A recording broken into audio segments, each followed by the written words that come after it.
Kalian pasti mau kenalan dong sama aku, ya kan? Pasti, pasti ya. Pede banget deh. Ya udah, aku mau kenalin diri nih kali ini. Perkenalkan, nama aku Vini Mesyatu. Di sini aku sebagai moderator pada agenda webinar kali ini. Kalian bisa panggil aku Vini. Nah, sebelum kita mulai ke acara intinya, aku tuh mau ini deh perkenalan sedikit mengenai kilas perintis. Kalian pasti penasaran dong ya, apa sih kilas perintis tuh? Uh,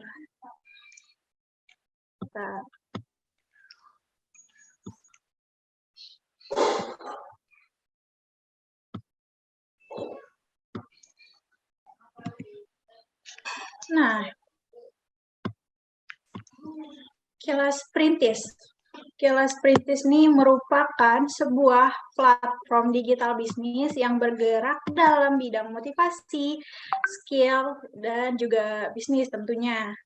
Kilas Perintis bertujuan agar milenial-milenial yang ingin menjadi entrepreneur dan membuka bisnisnya sendiri bisa mendapatkan ilmu, pengetahuan, juga tips dan juga trik dari para entrepreneur-entrepreneur handal tentunya, agar nantinya para milenial bisa mempersiapkan segala sesuatunya secara maksimal dalam menghadapi persoalan-persoalan bisnis yang akan datang.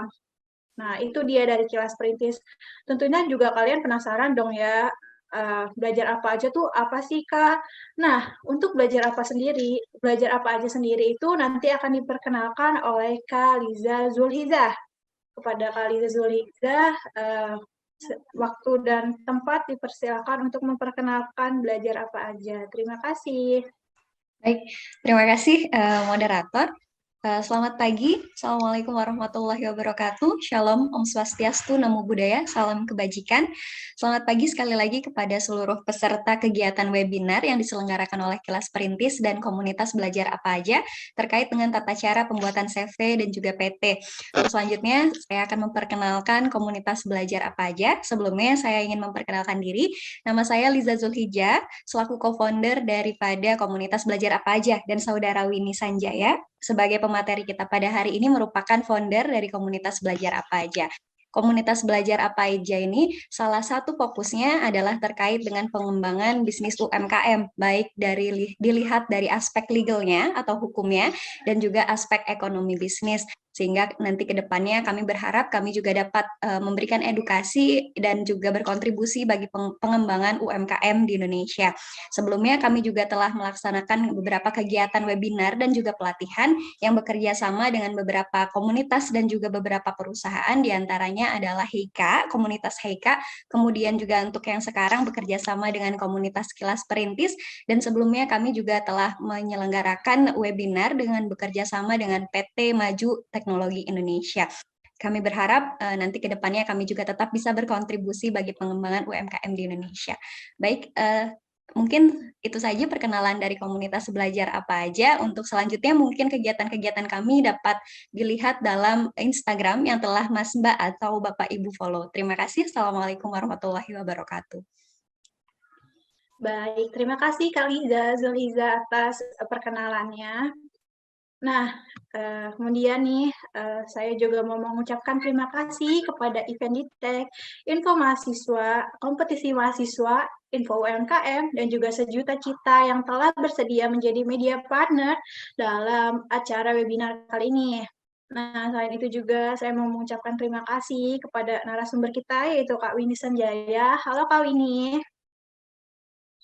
yang telah mau bersedia hadir, dan juga para peserta nih yang telah hadir pada agenda webinar Kilas Perintis hari ini yang bertemakan tata cara mengurus pembuatan CV dan PT bersama Kak Winnie Sanjaya SHMKN.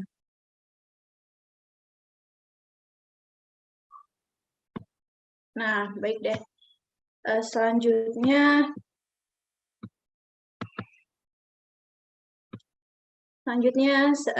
marilah kita mulai acara webinar kali ini, dan sebelum dimulai acara webinar kali ini, saya akan menyampaikan tata tertib yang harus dipatuhi selama acara webinar berlangsung.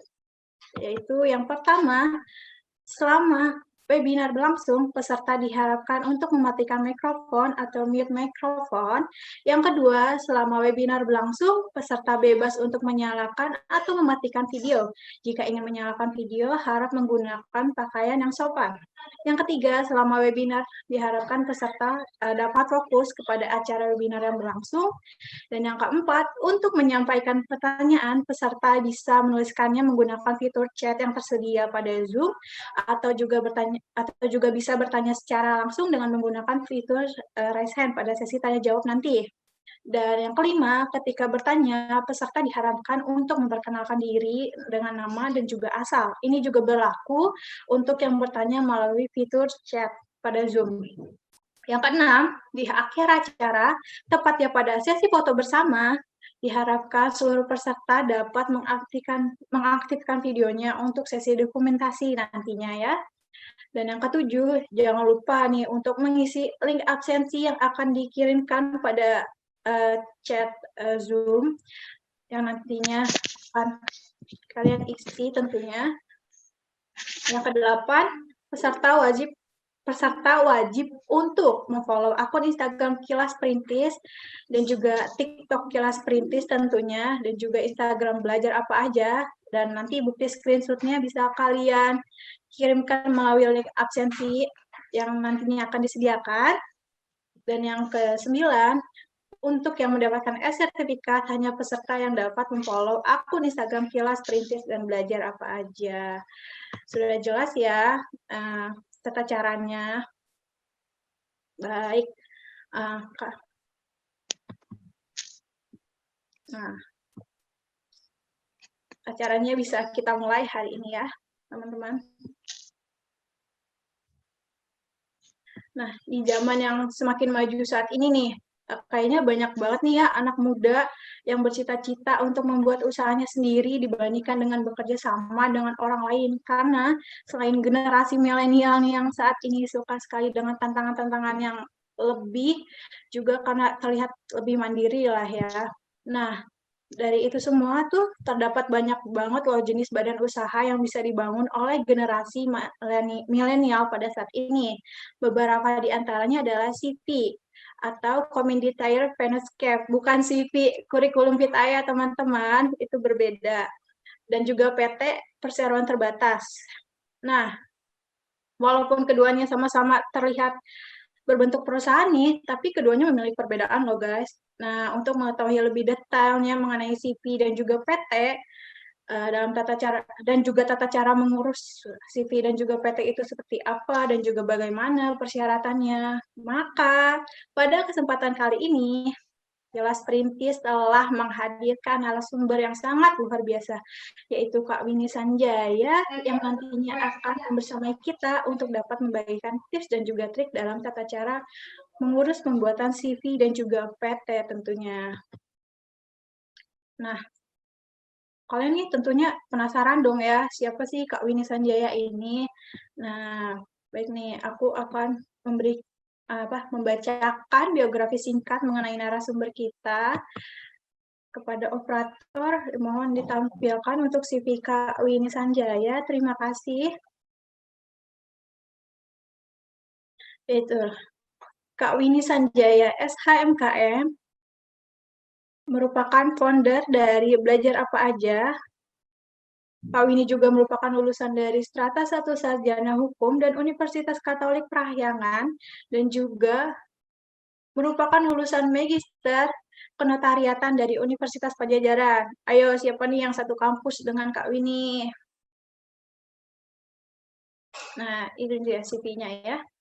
Kak Winnie juga memiliki pengalaman organisasi sebagai advokat Feradi dari tahun 2021 sampai saat ini, dan juga masih aktif sebagai anggota Pusat Bantuan Hukum Feradi Bandung dari tahun 2019, dan juga masih aktif pula menjadi anggota luar biasa Ikatan Notaris Indonesia dari tahun 2019 sampai saat ini. Tentunya juga Kak Winnie Sanjaya pernah menjadi juri debat hukum semifinal tingkat SMA dan tingkat Universitas Parahyangan Law Competition dari tahun 2012 sampai tahun 2021.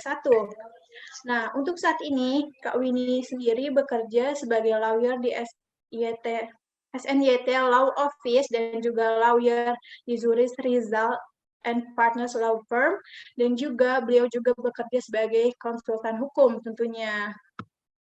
Wah, luar biasa sekali ya Kak Winnie ini. Siapa coba yang nggak kagum sama Kak Winnie ini?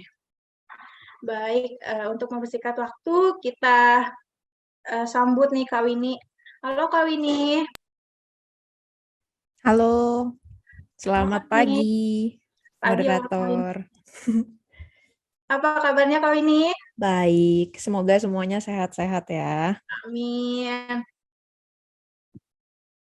Sudah siap untuk menyampaikan materi ini, Kak? Siap. Baik. Nah, teman-teman, karena Kak Winnie sudah siap untuk menyampaikan materi nih ya, langsung saja nih kita sambut Kak Winnie Sanjaya. Kepada Kak Winnie Sanjaya, waktu dan tempat kami persilahkan untuk menyampaikan materinya. Baik, terima kasih moderator. Saya izin share screen ya.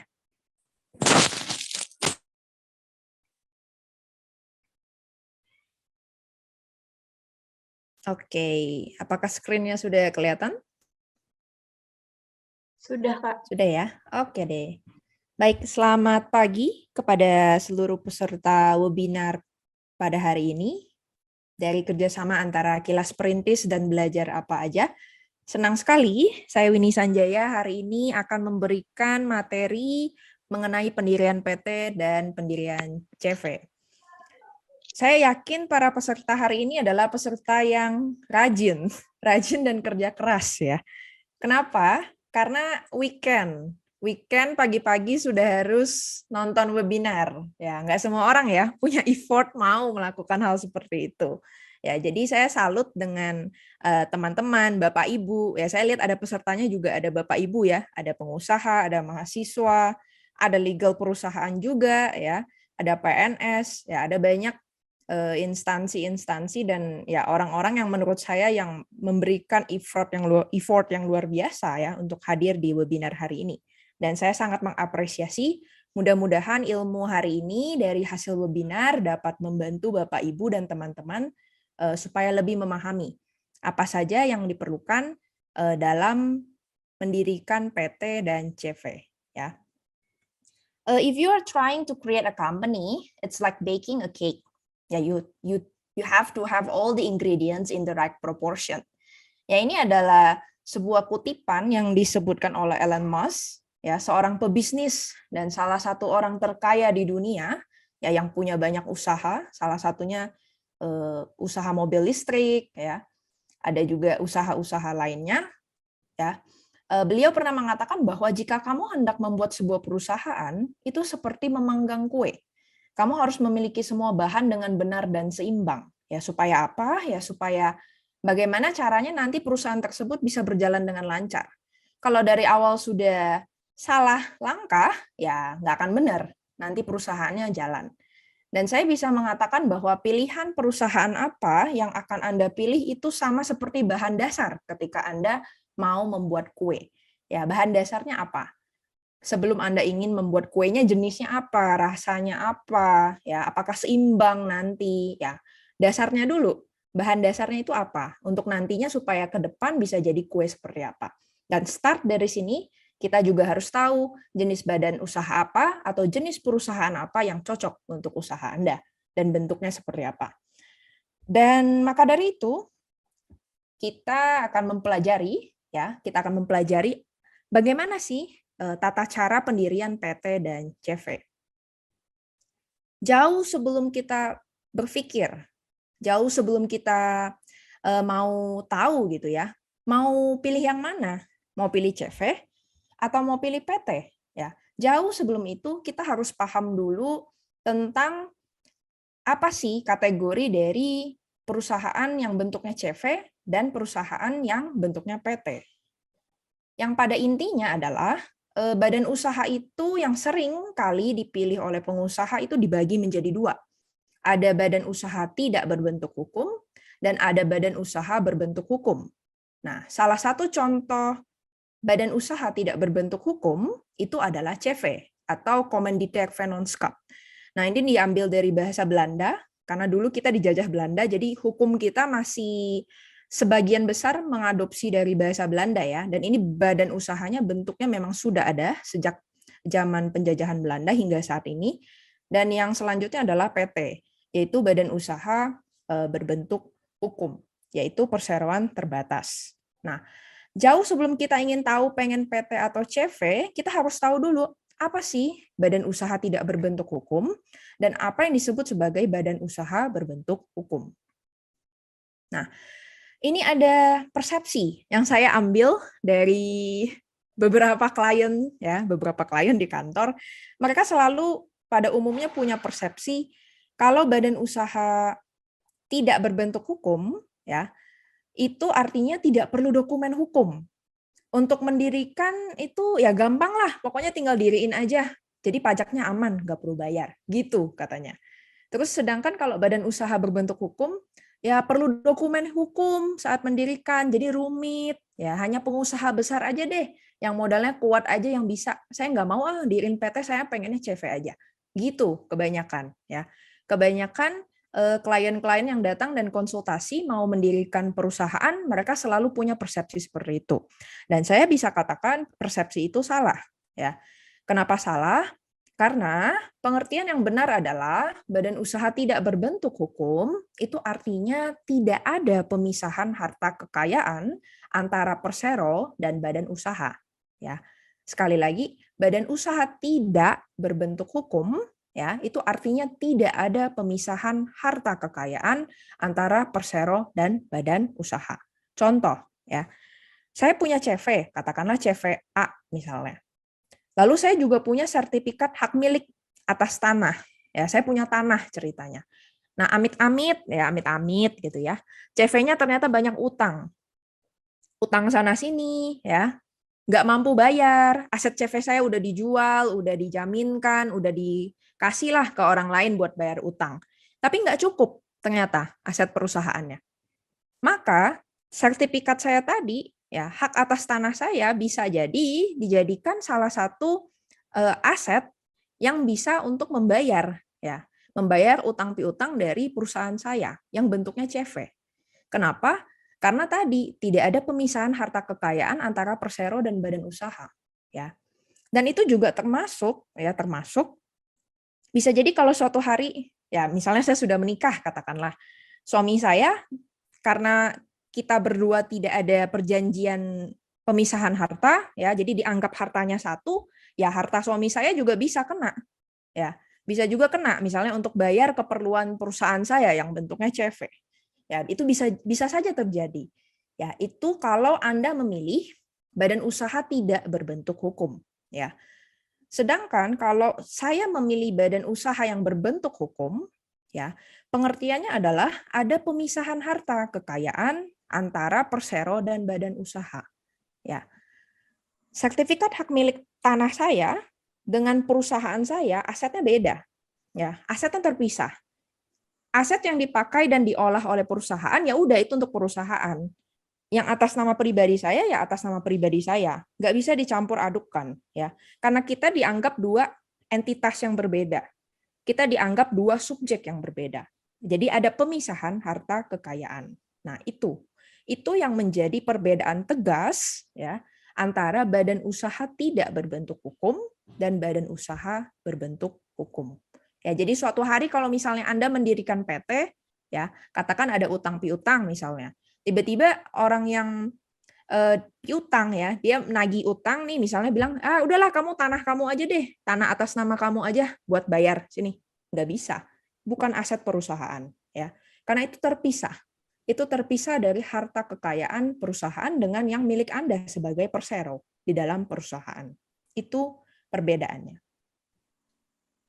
Nah, tadi kan sebelumnya sudah dijelaskan bahwa jenis-jenis badan usaha yang sering kali dipilih pengusaha itu ada CV, ada PT. Nah, lantas perbedaannya apa? Dan tata caranya seperti apa? Ya, kita udah tahu ya, perbedaan tegasnya satu tidak berbentuk hukum, yang satu berbentuk hukum. Dua-duanya tetap butuh dokumen hukum, ya. Dua-duanya tetap butuh akta pendirian. Ya, jadi nggak bisa bilang yang satu nggak ada dokumen hukum, yang satunya ada. Nggak bisa seperti itu. Karena dua-duanya tetap harus ada dokumen hukum akta pendirian. Ya. Tapi perbedaan tegasnya tadi ada pemisahan harta kekayaan pribadi dengan harta kekayaan perusahaan. Nah, sekarang apa nih CV dan apa nih PT? Kita coba telusuri. Yang pertama, ya, saya akan menjelaskan mengenai Kommanditärvernootschap atau CV. Kita lihat dulu ya, pengertiannya dari peraturan perundang-undangan. CV itu diatur di dalam Kitab Undang-Undang Hukum Dagang. Nah, dan KUHD, ya sebutannya KUHD. KUHD ini adalah instrumen hukum yang memang sudah ada sejak zaman Belanda.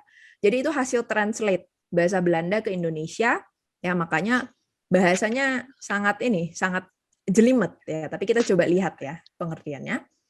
Artinya adalah perusahaan yang didirikan antara 2 orang atau lebih, ya 2 orang atau lebih, secara tanggung-menanggung, ya, yang tanggung jawabnya ditujukan pada satu pihak atau lebih, yang kedudukannya sebagai sekutu pelepas uang. Nah, itu diatur di dalam pasal 19 sampai pasal 35 KUH Dagang. Apa ini? Pengertiannya jelimet banget. Ya, pusing ya kalau lihat baca langsung seperti ini. Ya, tapi pada intinya adalah dia harus didirikan lebih dari dua orang atau lebih. Ya, jadi kalau hanya satu orang itu nggak bisa bikin CV. Harus 2 orang atau lebih. Nah, siapa saja mereka? Ada yang namanya sekutu komanditer, ada yang namanya sekutu komplementer. Ya, siapa sekutu komanditer? Dia yang memberikan uang. Dia yang menginvestasikan atau mengalokasikan modal di dalam perusahaan. Tapi dia tidak menjalankan perusahaan. Dia nggak ngurusin perusahaan, dia cuma ngasih uang aja. Sedangkan sekutu komplementer itu sebaliknya, ya. Dia adalah yang menjalankan perusahaan. Ya. Dia yang menjalankan perusahaan. Itu adalah sekutu komplementer. Nah, sudah ada 2 pihak nih. Jadi kalau Anda merasa ingin mendirikan perusahaan, ada yang menginvestasikan uang, tapi di satu sisi ada yang menjalankan usaha, maka itu cocok. Itu untuk memilih CV bentuknya. Nah, tahapan selanjutnya adalah Anda harus membuat akta otentik, yaitu melalui notaris, yaitu ada akta pendirian. Ya. Ada akta pendirian melalui notaris, itu akta pendirian CV, lalu nanti didaftarkan, ya, didaftarkan di Kepanitraan Pengadilan Negeri tempat berdirinya CV. Misalnya CV-nya didirikan di Bandung, maka harus didaftarkan di Pengadilan Negeri Bandung kelas 1A khusus, ya. Kalau misalnya didirikannya di Semarang misalnya, ya, didaftarkannya di pengadilan di sana, ya. Jadi harus ngikut domisili dari si perusahaan pada saat ditulis di dalam akta pendirian. Dan setelah itu harus diumumkan melalui berita negara. Ya, diumumkan itu artinya supaya orang-orang tahu, oh, CV ini sudah legal, ya, legalitasnya sudah ada dari negara dan memang sudah didaftarkan. Itu syarat-syarat yang diperlukan apabila Anda ingin mendirikan yang namanya CV. Pertanyaannya apa nih keunggulan dan kelemahannya? Ya. Keunggulan dari CV itu adalah cocok untuk usaha jika ada pihak yang hanya mau menginvestasikan uang, tetapi tidak mau melaksanakan usaha, ya. Dan ada pihak yang berkenan mengerjakan usaha. Jadi ada yang ngasih uang, ada yang ngerjain usaha. Jadi ada 2 pihak, ya. Itu cocok sekali kalau misalnya mau mendirikan CV. Karena kadang-kadang ada orang yang dia pengen ya udah uangnya diputar aja, tapi dia nggak pengen menjalankan usahanya misalnya. Ini cocok untuk bentuknya CV. Kelemahannya itu tanggung jawab sekutu komanditer terbatas hanya uang yang dilepaskan. Ya, tadi sekutu komanditer itu adalah pihak yang hanya memberikan modal, dia yang mengalokasikan uang, ya. Dia hanya bertanggung jawab terbatas ya uang yang dialokasikan saja. Sedangkan beda dengan sekutu komplementer atau yang aktif, dia melaksanakan usaha, ya. Jadi yang melaksanakan usaha itu tanggung jawabnya sampai ke tanggung jawab pribadi. Nah, balik lagi tadi kita ingat bahwa CV itu adalah badan usaha yang tidak berbentuk hukum. Ya, tidak ada pemisahan harta antara pribadi dengan perusahaan, makanya tanggung jawabnya sampai ke pribadi dan itu ke sekutu komplementer yang melaksanakan perusahaan. Ya. Yang kedua, jika CV kehilangan sekutu komplementer yang melaksanakan perusahaannya hilang nih, hengkang lah, kabur misalnya. Jadi sisanya tinggal sekutu komanditer yang muter uang aja, yang ngasih uang aja. Maka otomatis CV itu akan musnah, ya. Musnah dan dia akan menjadi firma. Ya, firma itu apa? Firma itu adalah salah satu badan usaha juga yang tidak berbentuk hukum dan itu para pihaknya sama-sama menanggung sampai ke harta pribadi. Ya, saya tidak bahas di sini karena firma itu udah jarang banget.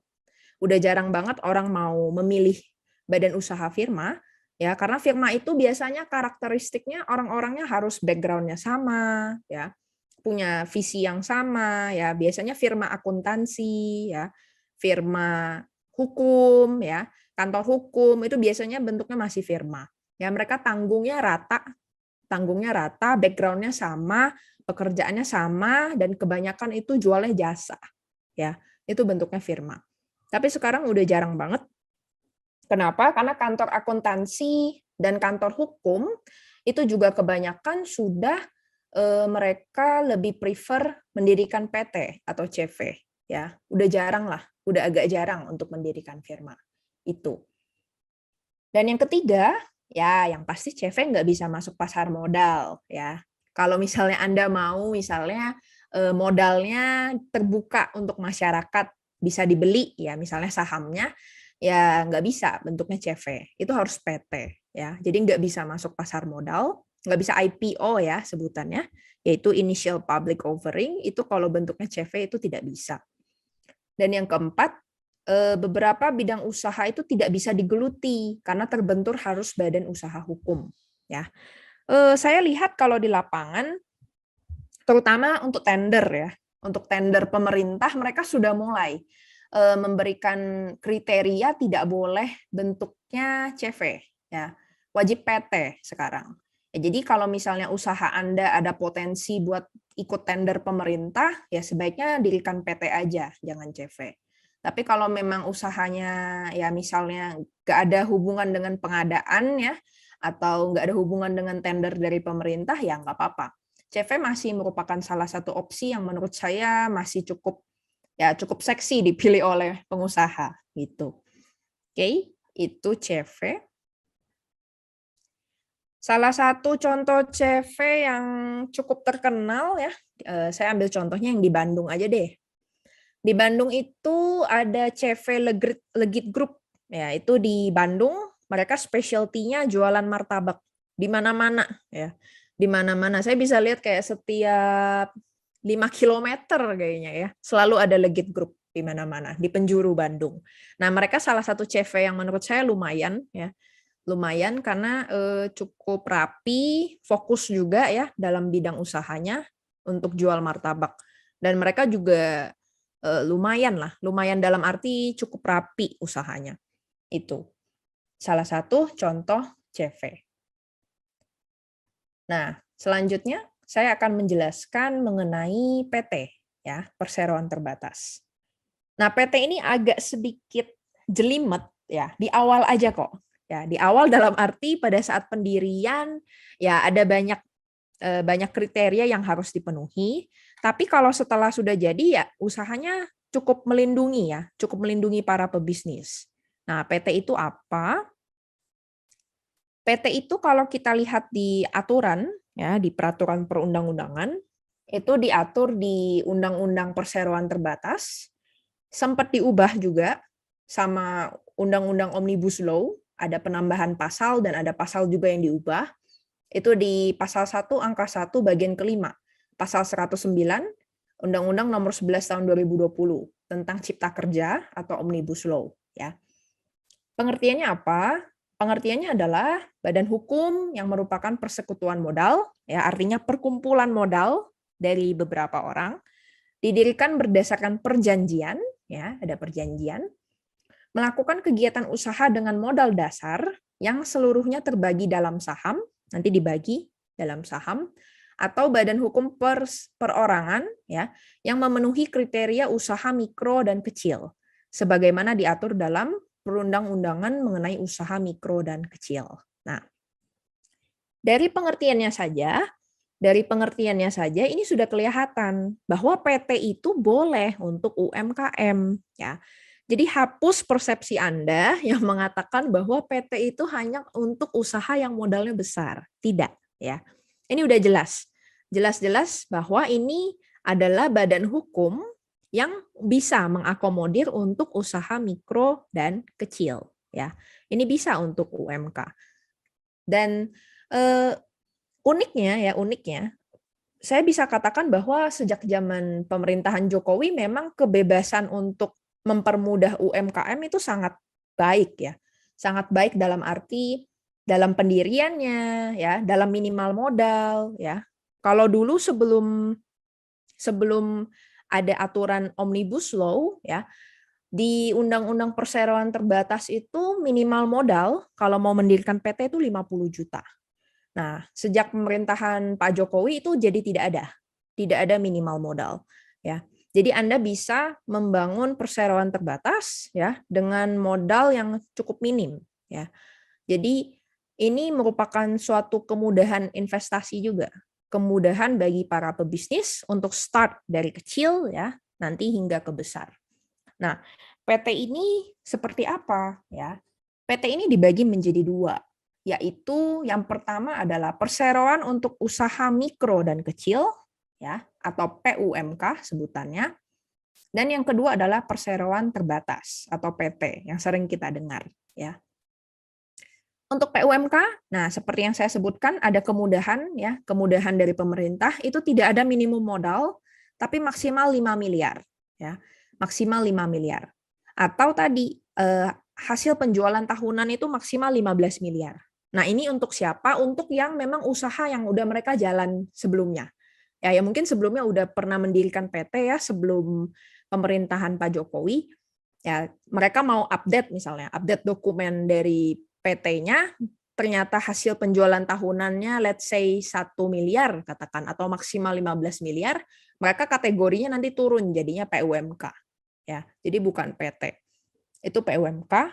Terus yang kedua, ya, ada perseroan terbatas. Nah, ini untuk para pengusaha yang modalnya adalah 5 miliar ke atas. Nah, ini bisa mendirikan PT, ya. Atau penjualan tahunannya itu di atas 15 miliar.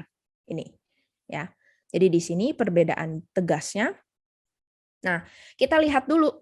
Nanti kalau misalnya Anda mau pilih perseroan untuk usaha mikro dan kecil, PUMK, ya, kita lihat dulu modalnya itu nanti dikategorikan seperti apa. Nah, kita lihat aturan turunannya, yaitu Peraturan Pemerintah Nomor 7 Tahun 2021, itu mikro itu maksimal 1 miliar. Ya. Tidak ada minimum, ya, tapi maksimal 1 miliar itu tidak termasuk tanah dan bangunan tempat usaha. Ya. Kalau usahanya memang sebelumnya sudah ada, misalnya sudah mendirikan PT, katakanlah, nah itu hasil penjualan tahunannya maksimal 2 miliar. Kalau dia mau update dokumen, nanti dia turun, jadinya PUMK. Ya. Kalau kecil, itu 1 miliar sampai 5 miliar, tidak termasuk tanah dan bangunan tempat usaha. Atau, ya tadi, kalau usahanya sudah ada, berarti hasil penjualan tahunan itu lebih dari 2 miliar, dan maksimalnya adalah 15 miliar. Sedangkan kalau menengah, ya, menengah itu modalnya 5 miliar sampai 10 miliar, ya. Dan itu hasil atau hasil penjualan tahunannya lebih dari 15 miliar sampai 50 miliar, ya. Ini udah gede banget, ya, udah versi yang gede banget. Nah, kalau untuk menengah itu nanti masuknya ke sini, PT. Ya. Dia bentuknya nanti PT, kalau mikro sama kecil itu masuknya ke PUMK. Di sini. Nah, itu perbedaan tegasnya. Itu kalau misalnya usahanya tadi bentuknya UMKM, ya. Atau kalau memang modalnya lebih besar dari itu, ada investor luar negeri, itu nanti ada pengaturan khususnya, tergantung jenis usahanya. Ada jenis usaha yang memang modal asingnya ada minimalnya, ya.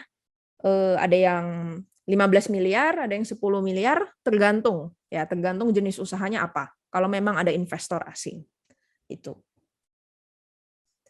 Nah, menariknya adalah di Undang-Undang Cipta Kerja atau Omnibus Law itu diatur juga bahwa PUMK itu dibagi menjadi dua, ya. ada PUMK yang dia lebih dari 1 orang, ya, jadi 2 orang atau lebih, didirikan oleh 2 orang atau lebih. Ada juga sebutannya adalah PT perorangan. Nah, menarik sekali ini menurut saya, PT perorangan. Nah, apa itu PT perorangan? Kita clear dulu.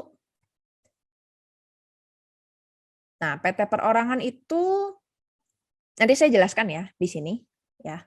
Yang pasti saya jelasin dulu syarat pendirian PT. Kalau Anda ingin mendirikan PT, itu harus didirikan lebih dari 2 orang atau lebih, kecuali tadi PUMK yang PT perorangan itu bisa 1 orang, ya. Nanti tinggal buat akta pendirian, ya, akta otentik melalui notaris, kecuali PUMK perorangan. Kalau PUMK perorangan itu nggak perlu, ya, nggak perlu akta notaris. Nanti ada mekanismenya sendiri, tinggal isi formulir dan lain sebagainya di website, ya, yang sudah disediakan oleh Kemenkumham. Nanti bisa bikin PT perorangan, ya. Terus setelah itu nanti mendapatkan pengesahan Kemenkumham, ya, Kementerian Hukum dan HAM, terus nanti diumumkan melalui Berita Negara Republik Indonesia oleh AHU, ya. Jadi Anda ketemu dulu sama notaris, ya, bikin akta pendirian, ya. Setelah bikin akta pendirian nanti tunggu sampai ada pengesahan Kementerian Hukum dan HAM, artinya sudah terdaftar, ya, nanti diumumkan di Berita Negara, ya, oleh AHU. Nanti Berita Negaranya seperti ini. Ada di website AHU, ya, Berita Negara Republik Indonesia. Nanti diumumin, nah tanggal sekian, nomor sekian, PT apa, ya, sudah diumumkan, didirikan oleh siapa, nomornya berapa, ya, nanti diumumin seperti itu. Nanti saya kasih lihat contohnya, ya. Saya kasih lihat contoh-contoh contoh akta pendirian seperti apa, contoh pengesahan Kemenkumham seperti apa, ya. Nanti kita juga, ya, ini udah bisa lihat lah Berita Negara mah. Contohnya seperti ini. Tinggal akses aja websitenya, nanti dilihat sudah diumumkan atau belum, ya. Lalu ini PT perorangan, ya. Nah, PT perorangan ini aturannya sebenarnya udah keluar dari 2021, pertengahan 2021, tapi sistem pendaftarannya itu baru keluar sepenglihatan saya, ya. Sepenglihatan saya itu bulan Desember kemarin. Baru banget, ya. Karena sering buka OSS terus, ya, buka website ini, saya belum lihat ada PT perorangan, tapi pas Desember, pertengahan Desember, akhir Desember udah ada, ya.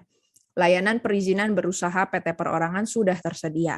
Nah, nanti ketika Anda klik, Anda akan diarahkan ke sini, ptp.ahu.go.id, yaitu aplikasi pendaftaran perseroan perorangan. Nah, apa yang Anda butuhkan?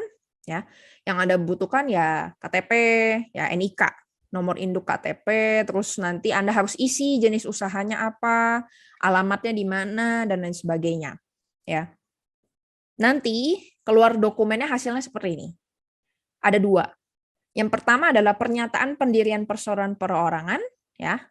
Namanya apa, nama usahanya, alamatnya di mana, kegiatan usahanya apa, modalnya berapa. Nah, modalnya tadi ngikut yang sebelumnya saya jelaskan, ya. Nih, mikro sama kecil. Jadi minimalnya tidak ada, maksimalnya itu 5 miliar untuk modal, ya. Itu masih bisa untuk PT perorangan. Nanti keluar dokumennya seperti ini. Pernyataan pendirian perseroan perorangan, ya. Anda butuh NPWP sebelum Anda mendaftarkan ini, ya. Jadi harus ada NPWP, ada KTP of course, ya. Itu kan identitas Anda, NIK, alamat, tanggal lahir, nama lengkap. Nah, ini pernyataan pendirian perseroan perorangan. Nanti keluar sertifikat pendaftaran pendirian perseroan perorangan. Nanti keluar nomornya, ya. Nama PT-nya, kedudukannya di mana. Ya, ini 29 Juli 2021, ini saya ngambil contohnya dari uji coba dari Kemenkumham, ya.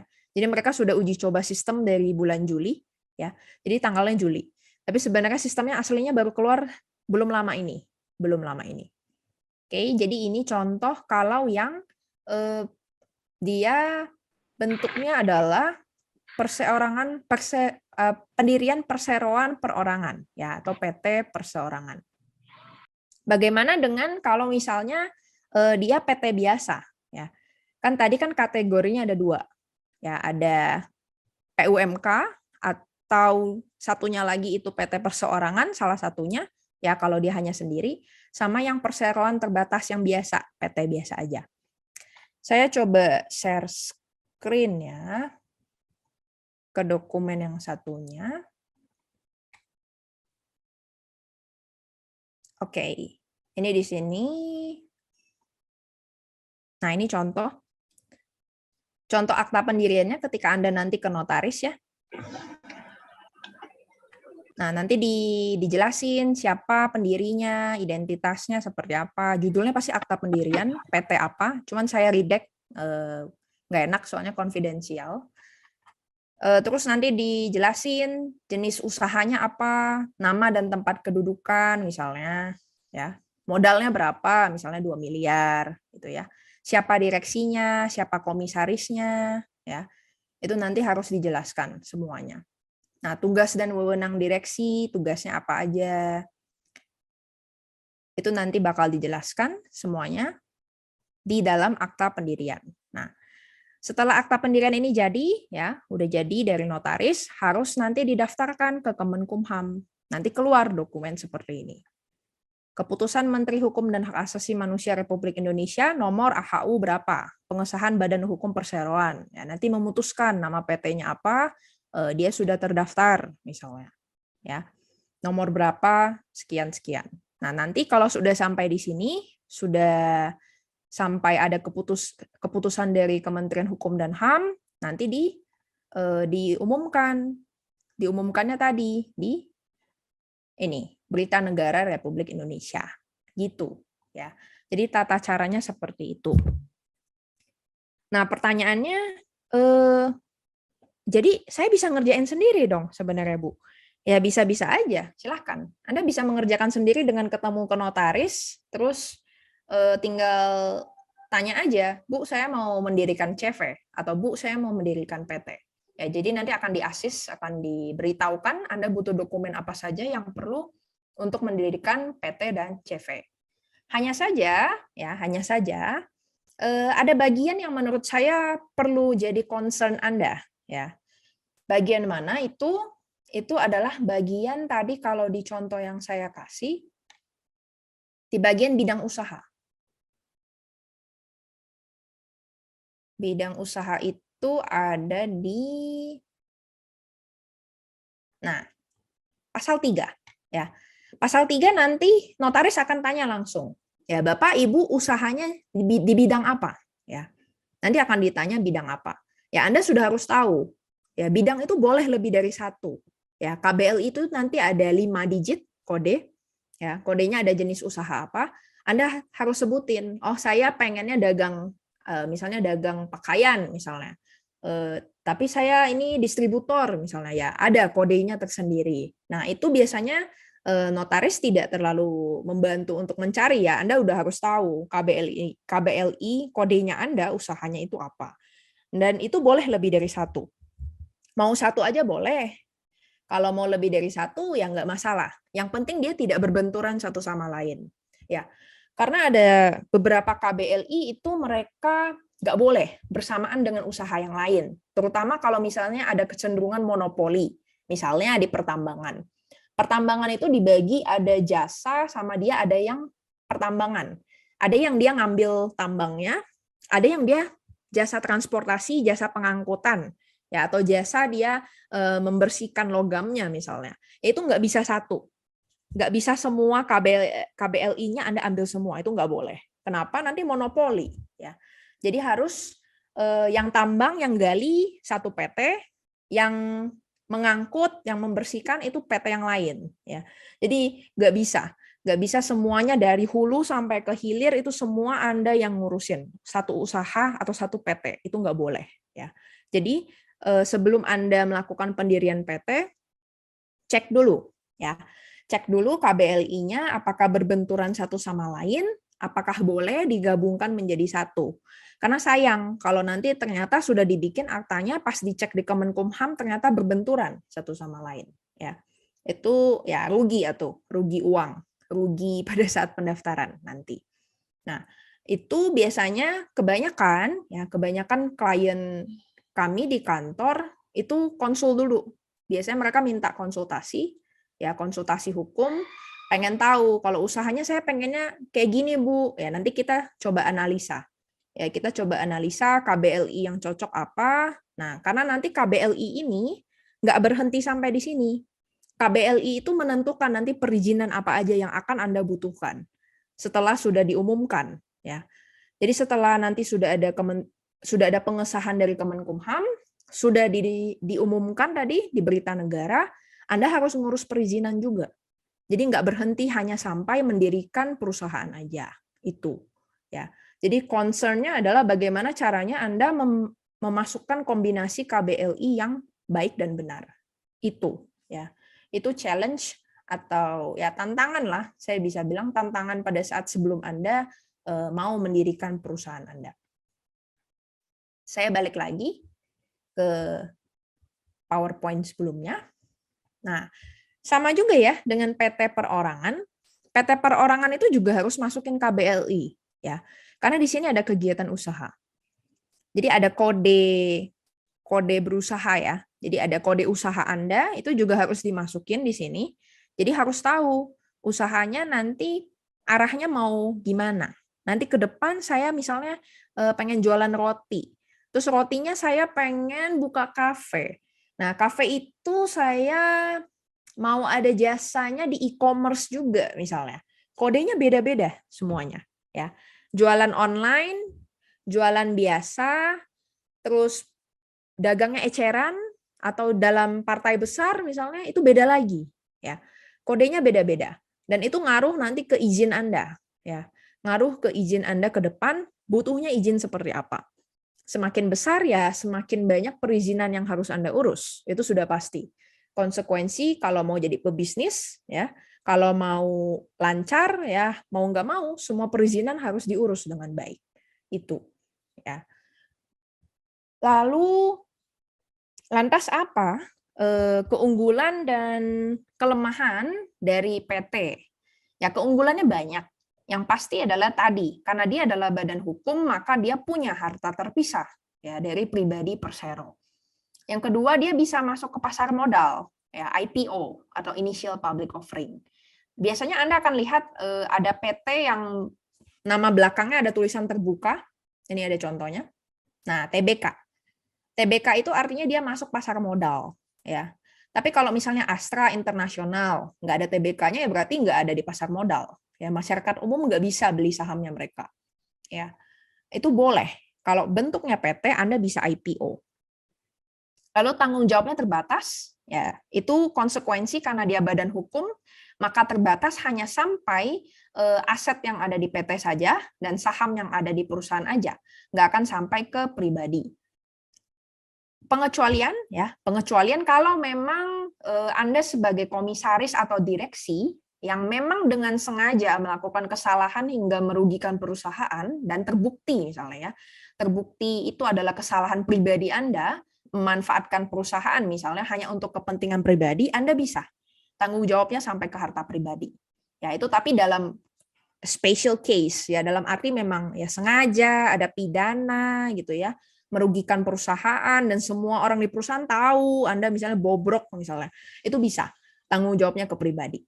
Tapi prinsipnya badan usaha kalau berbentuk hukum tanggung jawabnya terbatas ya, hanya terhadap tanggung jawab apa yang ada di perusahaan aja, nggak sampai harta pribadi. Oke. Dan yang terakhir, PT itu memang kalau di masyarakat itu terdengar lebih profesional. Ya, terdengar lebih fancy lah. Oh, dia direktur nih. Oh, dia komisaris nih, ya. Enak gitu dengernya, lebih profesional ya. Dan dia bisa ikut tender ya, karena tadi yang sebelumnya saya jelaskan kalau di pemerintahan sudah mulai kalau mau ikut tender itu minimal badan usahanya itu bentuknya PT ya. Ada yang lebih ekstrim lagi, ada pembatasan modal usaha ya. Ada beberapa tender yang saya pengen carinya PT-nya yang usahanya modalnya minimal sekian, itu ada ya. Jadi bisa ikut tender kalau bentuknya PT. Dan yang kelemahannya pembubarannya cukup rumit ya. Ya amit-amit, siapa sih yang mau bisnisnya bangkrut gitu kan ya?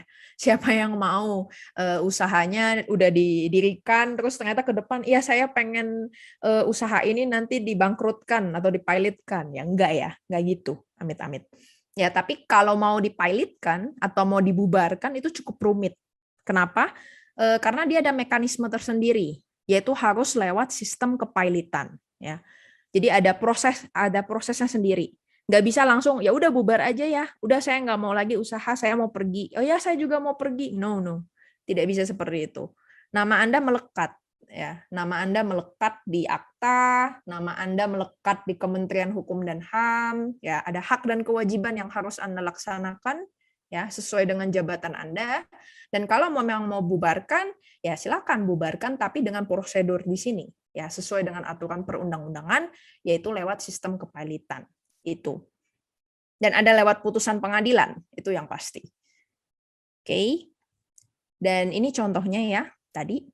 Contoh PT yang dia terbuka, artinya udah IPO, ya ada initial public offering. Ada dia PT tertutup. Ya kalau tertutup nggak ditulis tertutup sih, ya belakangnya nggak ada. Cuman bedanya nggak ada status seperti ini aja, TBK. Ya, itu bedanya. Nah, jadi itu kurang lebih tentang CV dan PT ya. Saya nggak bisa menentukan. Saya nggak bisa bilang, oh ibu sebaiknya bukanya CV aja deh. Karena CV itu lebih menguntungkan. Enggak. Ya, saya juga nggak bisa bilang PT itu lebih baik daripada CV. Tidak. Karena itu tergantung karakteristik dari usaha Anda dan kebutuhan Anda. Dan siapa yang menjadi orang-orang yang di dalam perusahaan ya. Kita sesuaikan dengan karakternya dengan tadi kriteria yang telah saya sebutkan ya. Kita harus sesuaikan dengan kebutuhan kita sebagai pengusaha. Oh, cocoknya CV atau cocoknya PT ya. Oleh karena itu, pilih badan usaha sesuai dengan kebutuhan Anda ya. Choose wisely based on what you and your partners need. Dan pendirian perusahaan itu saja tidak cukup ya. Nanti perlu kalau sudah selesai nih, udah ada akta pendirian, sudah ada pengesahan Kementerian Hukum dan HAM, sudah diumumkan di berita negara, Anda harus punya NIB atau nomor induk berusaha. Apa itu NIB? NIB itu kayak KTP. Kita manusia nih, warga negara Indonesia. Ya, kalau mau lihat identitas kita secara hukum lewat mana? Ya lewat KTP. Ya. Sama dengan NIB. NIB itu adalah KTP-nya perusahaan. Ya, jadi Anda harus ngurus NIB juga supaya ada identitasnya. Terus Anda juga harus ngurus izin usaha tadi ya sesuai dengan KBLI yang sudah Anda pilih. KBLI-nya ABCDE misalnya. Angkanya sekian-sekian nomor digitnya. Ya urus izin usahanya apa ya. Jadi saran saya adalah kalau memang Anda tidak terlalu paham hukum, tolong hubungi konsultan hukum atau pengacara Anda ya, tanya dulu kurang lebih ya konsultasikan dulu lah apa jenis pendirian usaha yang Anda inginkan. Ya jangan sampai seperti kebanyakan, ya saya nggak bisa bilang banyak sih, ada beberapa klien saya yang datang sudah bikin akta pendirian, ngurus sendiri, ternyata KBLI-nya nggak sesuai dengan proyek yang mau diambil. Ya, dia jasa konstruksi misalnya, nggak cocok KBLI-nya, ternyata nggak bisa diambil kerjaannya. Ya, jangan sampai seperti itu. Ya, oleh karena itu, balik lagi, pilihlah badan usaha sesuai dengan kebutuhan Anda dan ketahuilah apa yang Anda butuhkan dan tata caranya seperti apa untuk mendirikan PT dan CV. Baik, kurang lebih seperti itu. Saya kembalikan kepada moderator. Sekian materi saya. Terima kasih.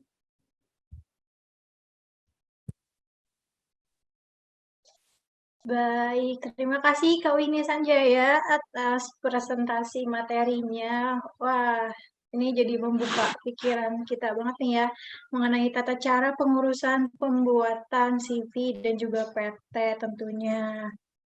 Dan juga buat teman-teman yang mungkin masih ada beberapa keingintahuan yang belum terjawab oleh Kak Winnie, bisa nih pertanyaannya ditaruh di kolom chat. Nah, nanti akan aku bacakan ya. Atau kalau misalnya mau bertanya secara langsung, boleh juga. Jangan lupa aktifkan fitur raise hand-nya.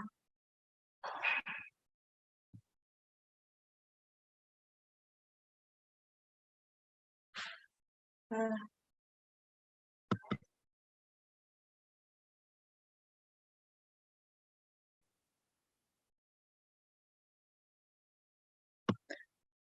oh ya, kau ini karena belum ada yang bertanya nih ya, aku pengen bertanya secara ini aja deh, secara pribadi. Boleh kan, Kak?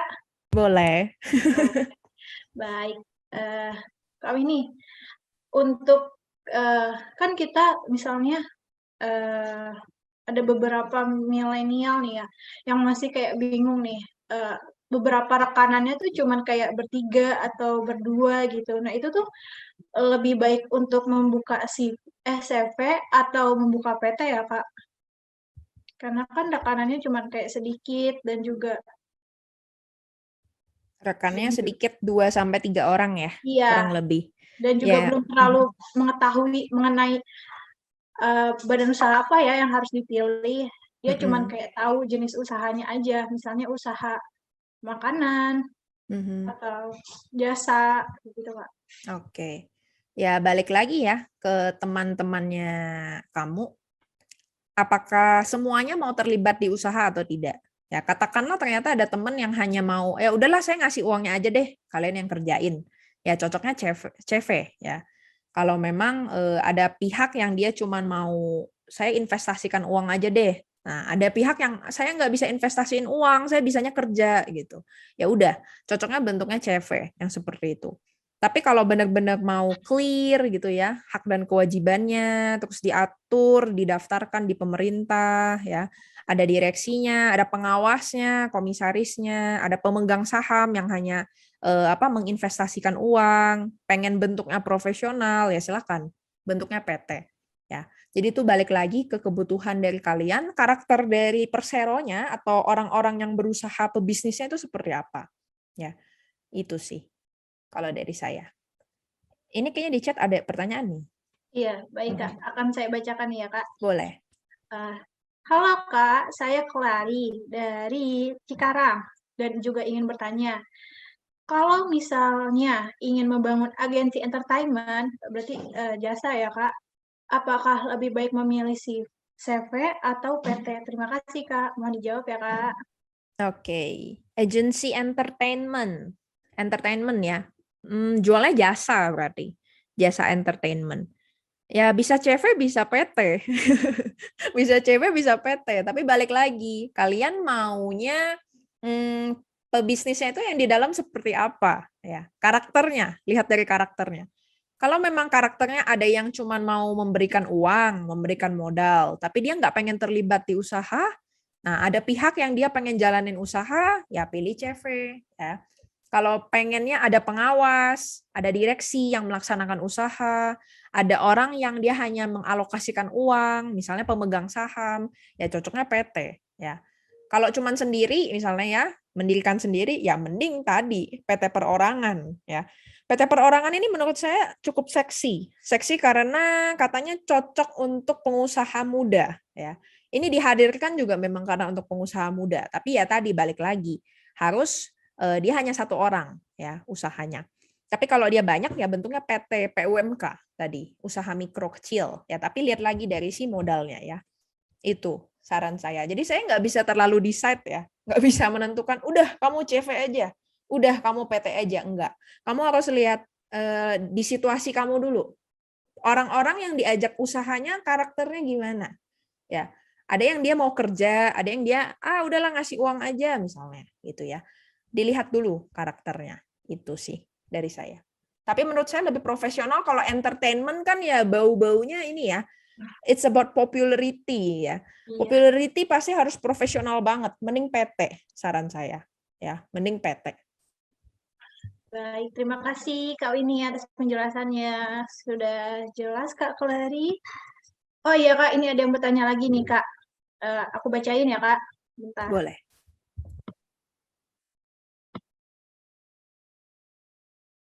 Nih.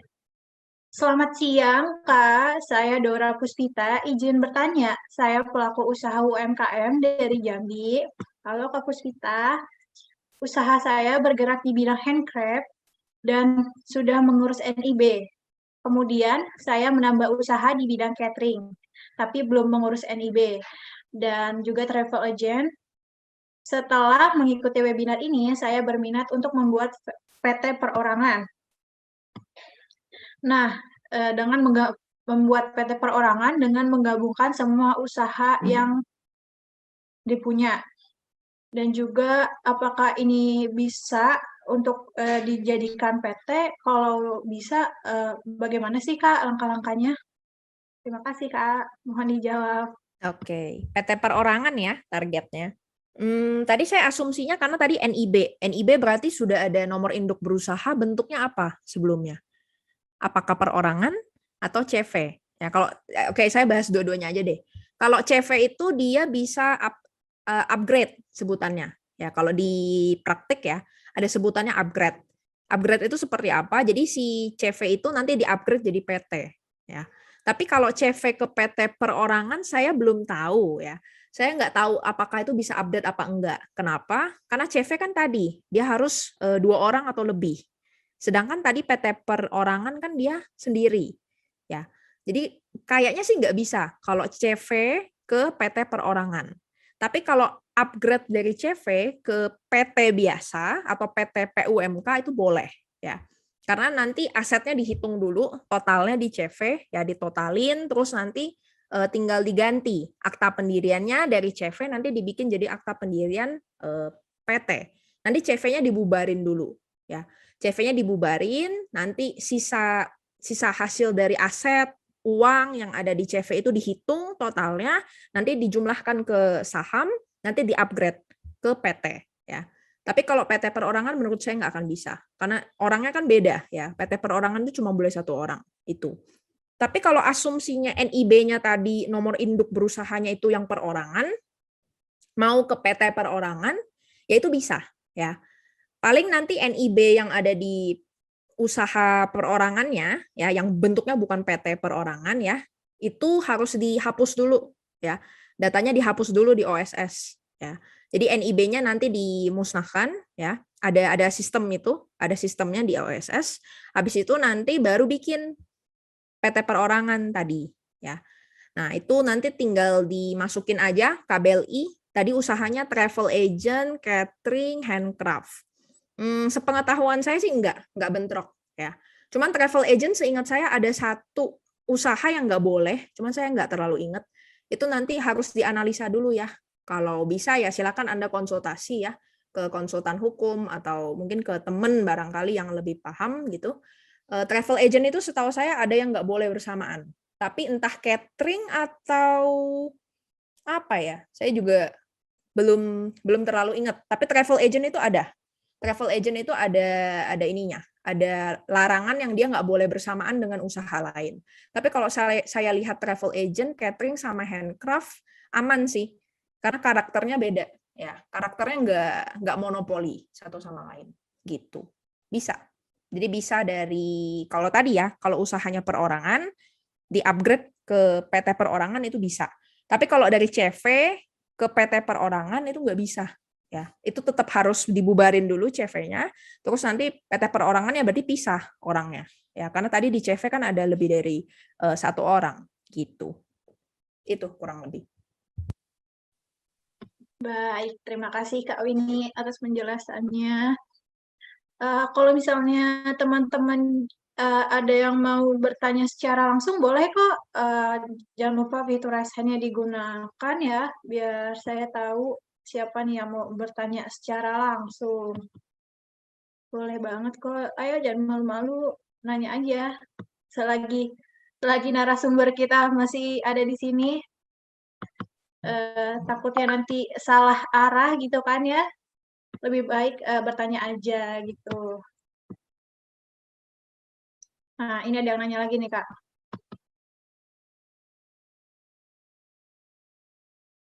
Ini dari Kak Said, dari Jambi ini, Kak.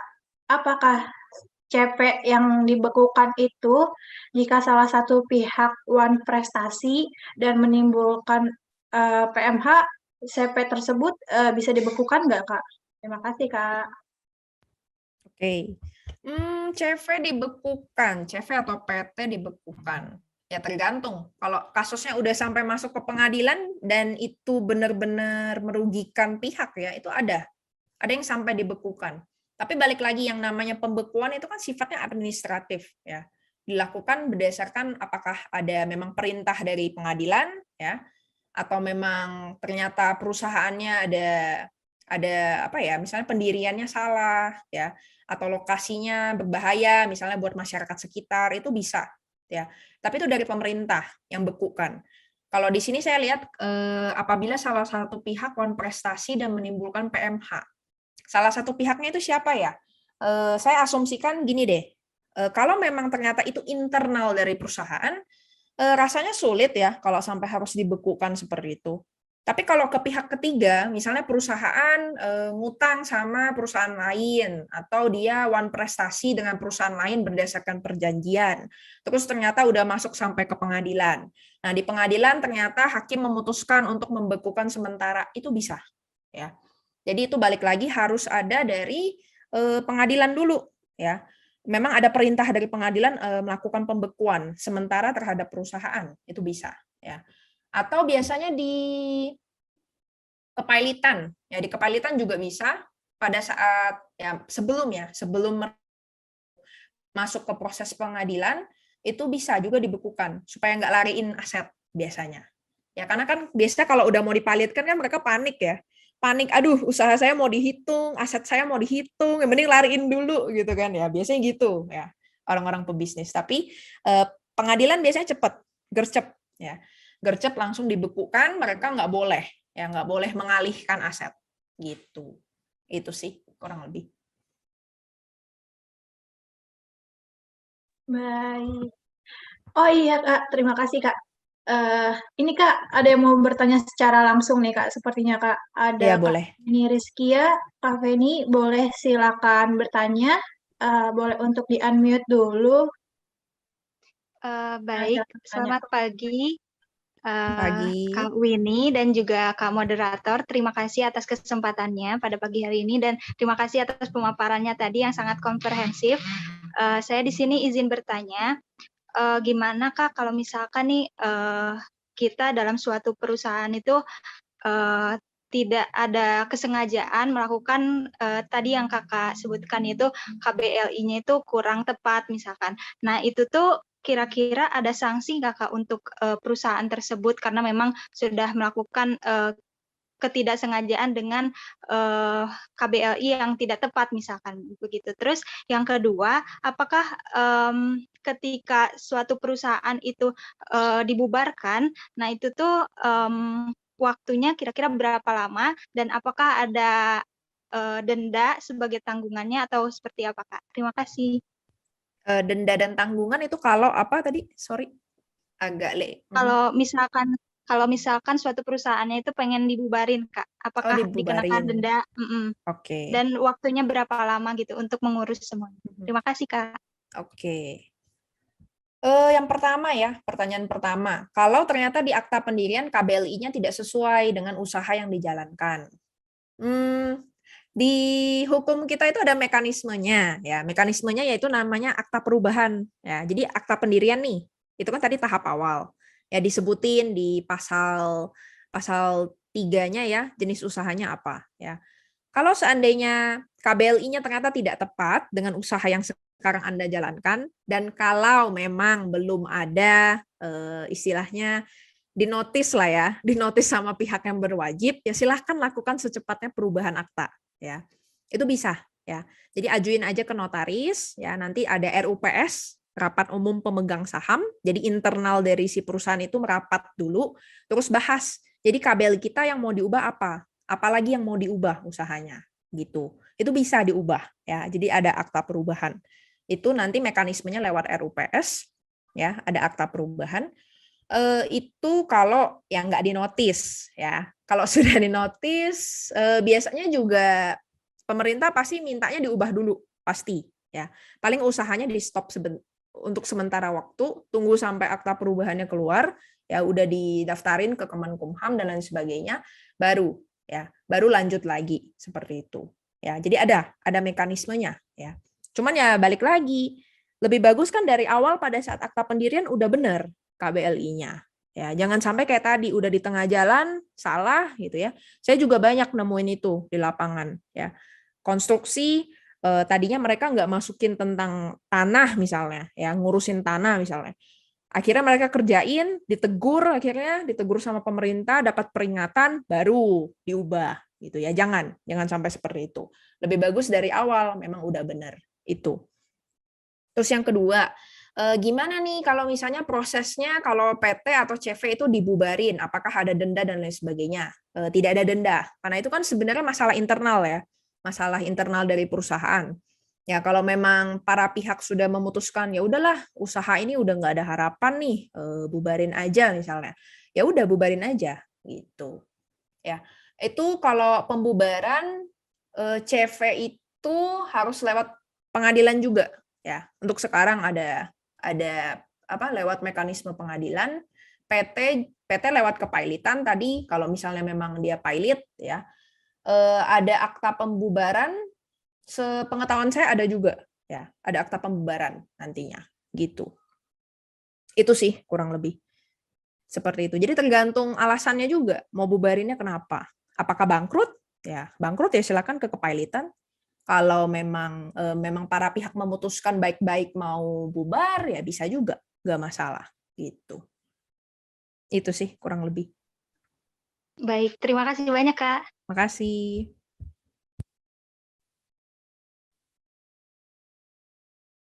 Baik, terima kasih Kak Feni atas pertanyaannya dan juga terima kasih Kak Winnie atas jawabannya. Sepertinya banyak nih Kak yang bertanya. Enggak. Mungkin belum berbusa kan Kak? Belum. Belum kan, belum. Baik, masih semangat kan Kak? Masih. Ya, buat teman-teman yang mau bertanya secara langsung seperti Kak Feni tadi, boleh kok. Siapa tahu pertanyaannya agak terlewat oleh saya, jadi bisa bertanya secara langsung ya. Menggunakan fitur raise hand, tenang aja kok nanti akan ditampilkan. Bentar ya Kak, ada pertanyaan lagi. Saya mau bacain ya Kak.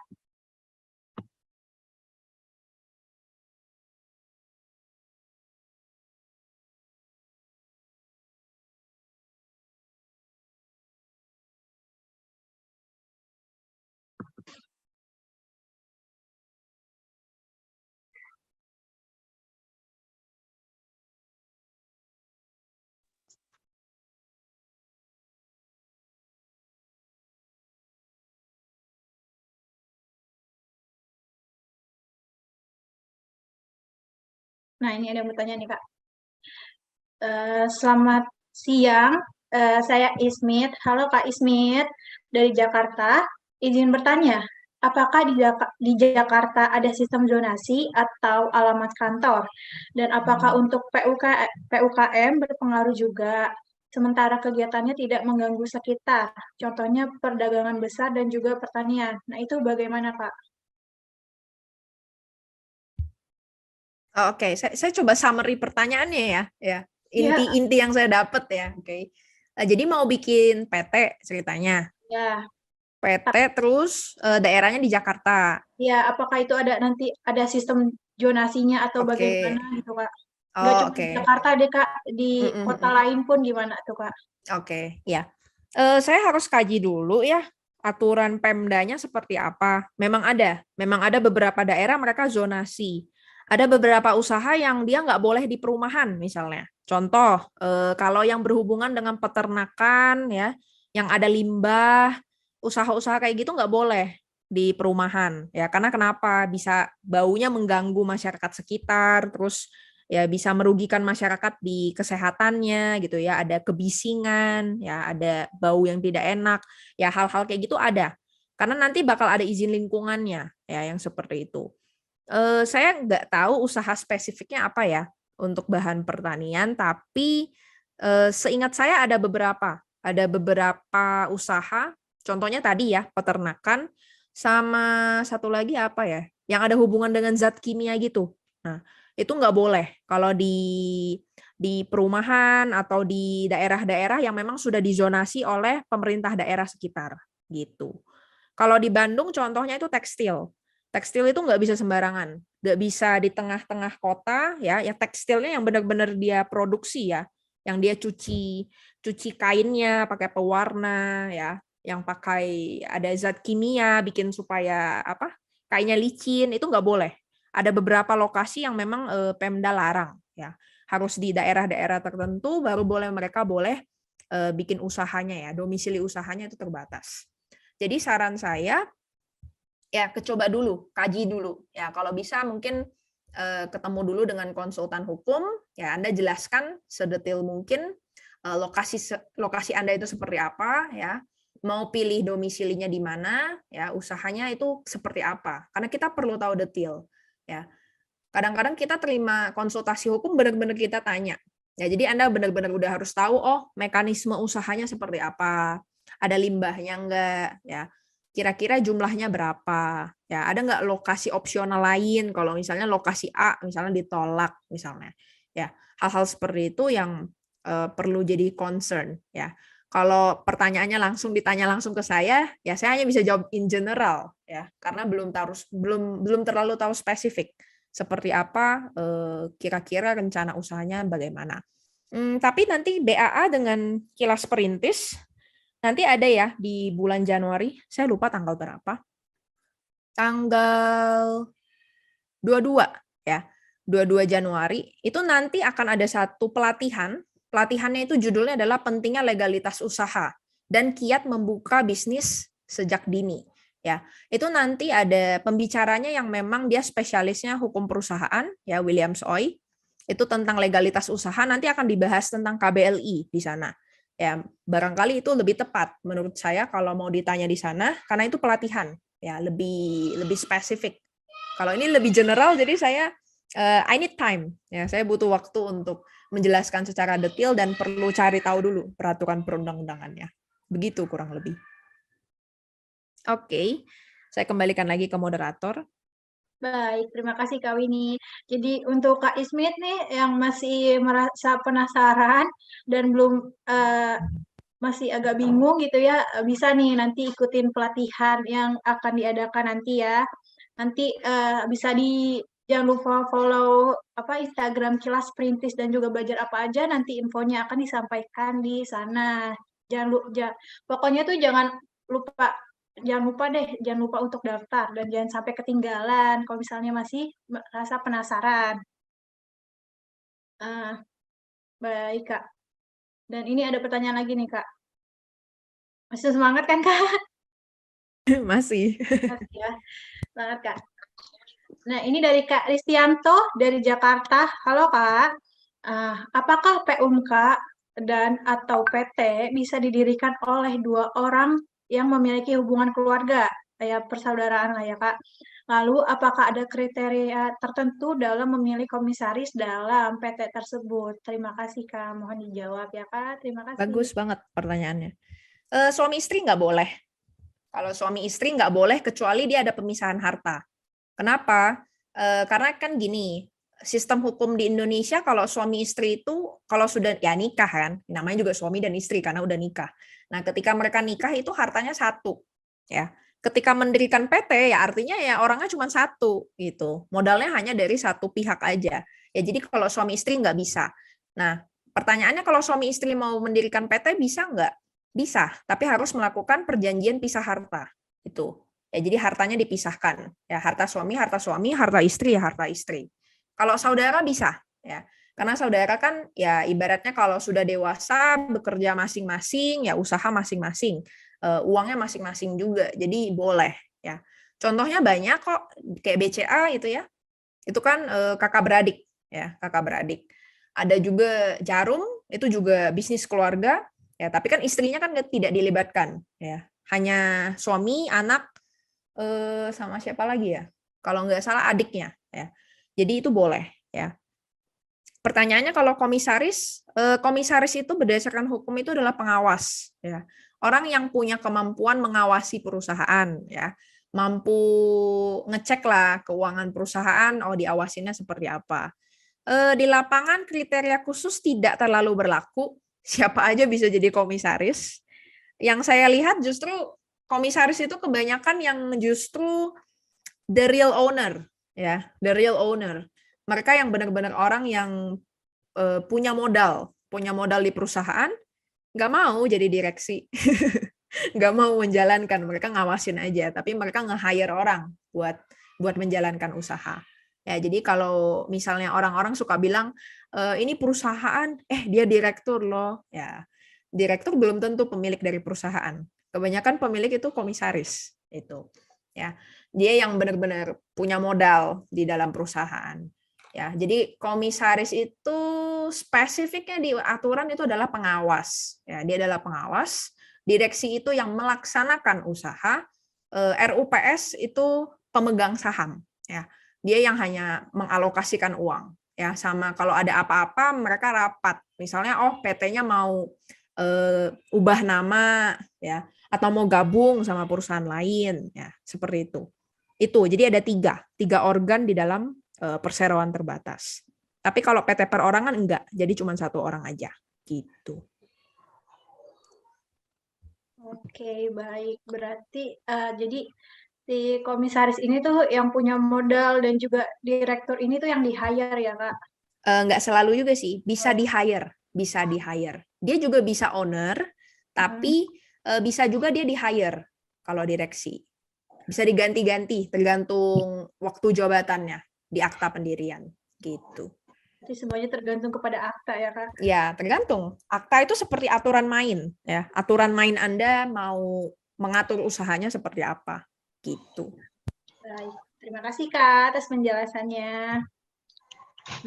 Yang mau bertanya secara langsung boleh kok ditunggu sampai jam 11.50. Ayo yang mau bertanya secara langsung boleh raise hand-nya. Dan juga jangan lupa di-unmute mikrofonnya. Jangan malu-malu, ayo kita nanya aja secara langsung ya. Siapa tahu nanti ada pertanyaan yang terlewat dan belum terjawab oleh Kak Winnie kan? Dan oleh saya tentunya yang belum dibacakan. Ayo yang mau bertanya secara langsung.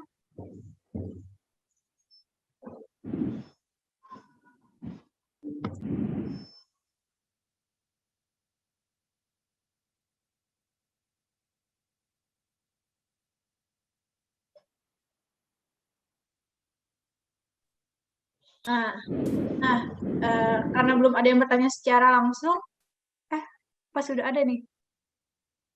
Belum. Karena belum ada yang bertanya secara langsung, saya mau bacain pertanyaan dari room chat lagi ya, Kak. Selamat siang, saya Dora Puspita. Izin bertanya, saya pelaku usaha UMKM dari Jambi. Usaha saya bergerak... bentar, salah, Kak, salah. Mohon maaf, Kak, mohon maaf.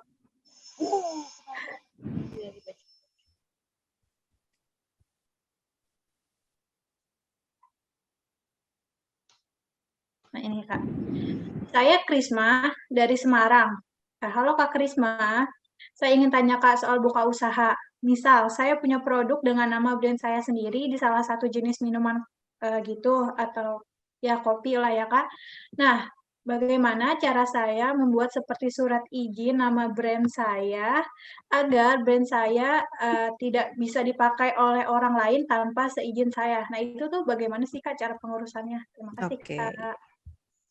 Brand agak di luar materi ya, sedikit di luar materi ya. Tapi nggak apa-apa, maksudnya saya ngerti, jadi boleh deh kita jawab ya. Brand itu kan merek ya, merek itu sebaiknya didaftar. Ya, sebaiknya didaftar. Itu ada mekanismenya pendaftarannya itu masuknya ke kekayaan intelektual HKI ya. Jadi kalau Anda sudah mendaftarkan merek Anda, terus nanti suatu saat ada orang yang menggunakan merek Anda, maka Anda bisa gugat untuk bayar royalti. Tapi kalau nggak didaftarkan, ya kalau nggak didaftarkan, ya terserah orang-orang lain bisa pakai brand kopi Anda gitu.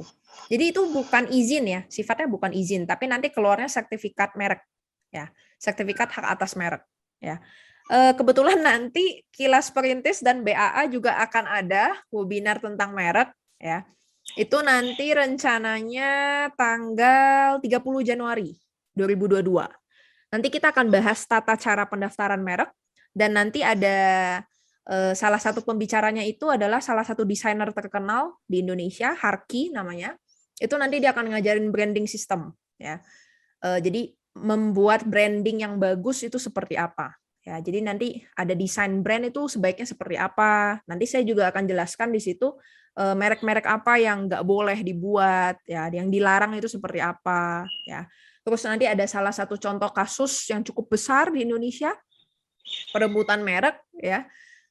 Kalau tahu ya itu keywords-nya geprek, ya. Jadi ada pengusaha ayam geprek, ya, ada masalah tentang merek. Ya, nanti akan dibahas secara lebih mendalam, ya, di pelatihan tanggal 30 Januari 2022. Ya, kalau nanti mau tahu teman-teman tentang bagaimana caranya membuat merek yang baik, tata cara pendaftarannya, dan branding system seperti apa yang nanti akan lebih bagus, ya. Dan terutama yang modern, ya. Kan sekarang millennials banget, ya. Ya janganlah pakai yang kuno gitu, ya. Mereknya yang nggak menarik gitu. Ya nanti biar Harky yang ngejelasin gitu. Baik, Kak, terima kasih. Nah, buat teman-teman tuh yang masih penasaran juga mengenai branding, bisa juga ikutan ya webinarnya. Nanti bakal ada infonya juga dari Instagram Kilas Perintis dan juga belajar apa aja. Makanya jangan lupa untuk di-follow juga Instagramnya biar info-infonya tuh lebih akurat gitu. Dan memang untuk webinar mengenai usaha ini tuh ada banyak ya apa bergabung bersama belajar apa aja tuh ada beberapa sesi gitu, nggak cuma ini aja, masih banyak lainnya yang akan dibahas dari Kilas Perintis dan juga belajar apa aja, tentunya juga dengan beberapa narasumber yang handal dari entrepreneur terkenal juga tentunya yang paham mengenai dunia perbisnisan. Nih, ayo ditunggu lagi nih yang mau bertanya secara langsung. Nggak bisa kok, raise hand aja, nggak apa-apa, nggak usah malu. Takutnya ada beberapa pertanyaan yang terlewat di kolom chat. Ayo, ditunggu sama Kak Winnie nih. Kak Winnie sudah siap untuk menjawab pertanyaan.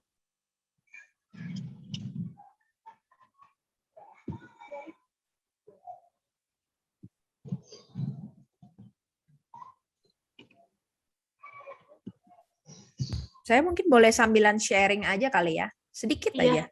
Silakan Kak, silakan. Yang tadi tentang merek. Nah, ini salah satu contoh klien kita di kantor. Pendaftarannya itu merek Steamboat Yakiniku, ya. Jadi nanti akan ada kelasnya. Kelas usahanya apa, jenis barangnya apa, ya dia buka kafe, kantin, catering makanan, ya, minuman, makanan, ya.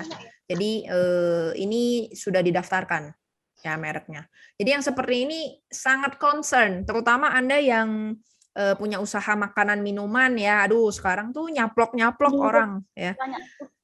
Ya, jadi misalnya kopinya namanya kopiku misalnya, atau kopi hitam misalnya, ya nanti kalau udah rame orang bikin yang lain, tinggal ngubah satu huruf doang misalnya, ya kan nyebelin, ya. Beda kalau Anda udah daftarin, Anda mau gugat, mau minta royalti, ada orang sembarang pakai, Anda bisa, ya. Tapi kalau nggak didaftarin, ya ngapain gitu, nggak bisa, ya. Tetap aja kalau ada orang yang mau pakai, ya Anda nggak punya hak karena Anda nggak pernah mendaftarkan kekayaan intelektual Anda. Itu sih. Dan sekarang benar-benar jadi concern banget untuk hak kekayaan intelektual. Karena bahkan sekelas pebisnis yang besar aja kena gitu, ya. Nggak cuma yang kecil, ya, yang gede-gede aja banyak yang nyaplok nama-namanya. Dipakai buat jualan supaya rame misalnya. Jadi nggak perlu capek-capek marketing misalnya, ya. Jadi sebaiknya didaftarkan, ya, yang namanya merek. Oke, itu ya kurang lebih.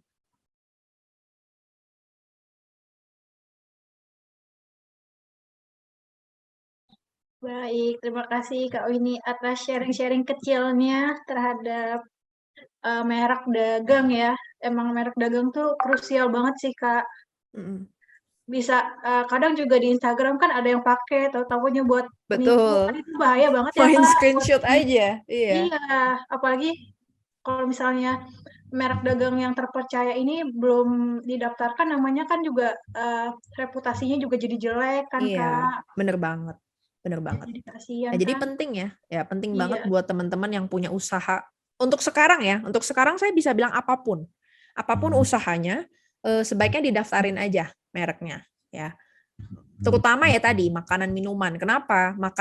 Makanan minuman obat-obatan deh ya. Menurut saya kayak suplemen apa segala macam mending daftarin aja. Make up ya itu daftarin aja. Ya kalau nggak daftarin susah. Ya orang-orang lain nanti bawa-bawa nama kita terus dengan seenaknya ya jualin barang mereka padahal isinya beda kontennya. Yang susah gugatnya karena apa? Nggak ada hubungannya. Mau dibilang one prestasi memang ada perjanjian dengan mereka? Nggak ada. Ya. PMH ya tahu sendiri, pidana ya agak susah ya pembuktiannya. Selama bisa dibuktikan sih nggak apa-apa. Tapi kalau nggak ada buktinya kan repot.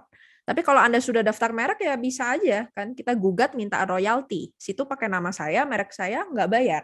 Gitu. Itu sih. Iya, apalagi yang makanan nih ya Kak, kayak ayam geprek aja kan tinggal comot resep aja. Bangun gitu Iya, kan, pakai nama orang usaha lain, gitu kan ya, betul. taunya bukan. Benar. Dan ratingnya nanti mempengaruhi perusahaan tersebut Betul. gitu. Jadinya kasihan juga yang punya nama. Baik nih, ada lagi nih Kak yang mau bertanya. Ayo dong yang mau bertanya secara langsung boleh nih.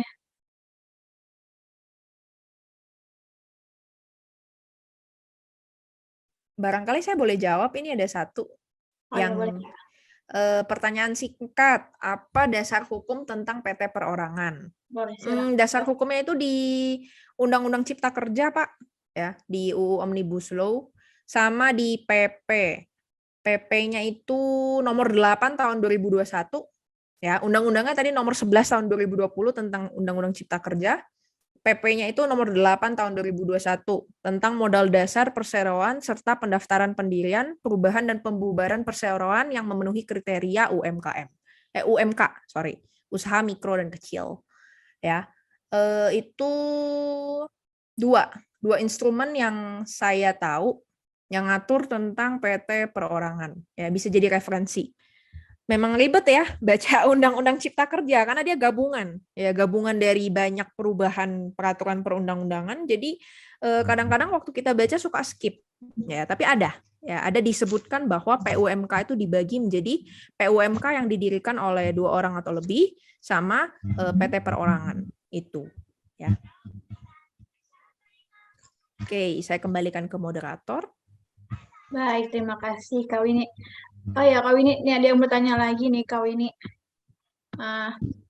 Untuk biaya yang ditimbulkan dalam pengurusan PT perorangan itu kisaran berapa ya Kak?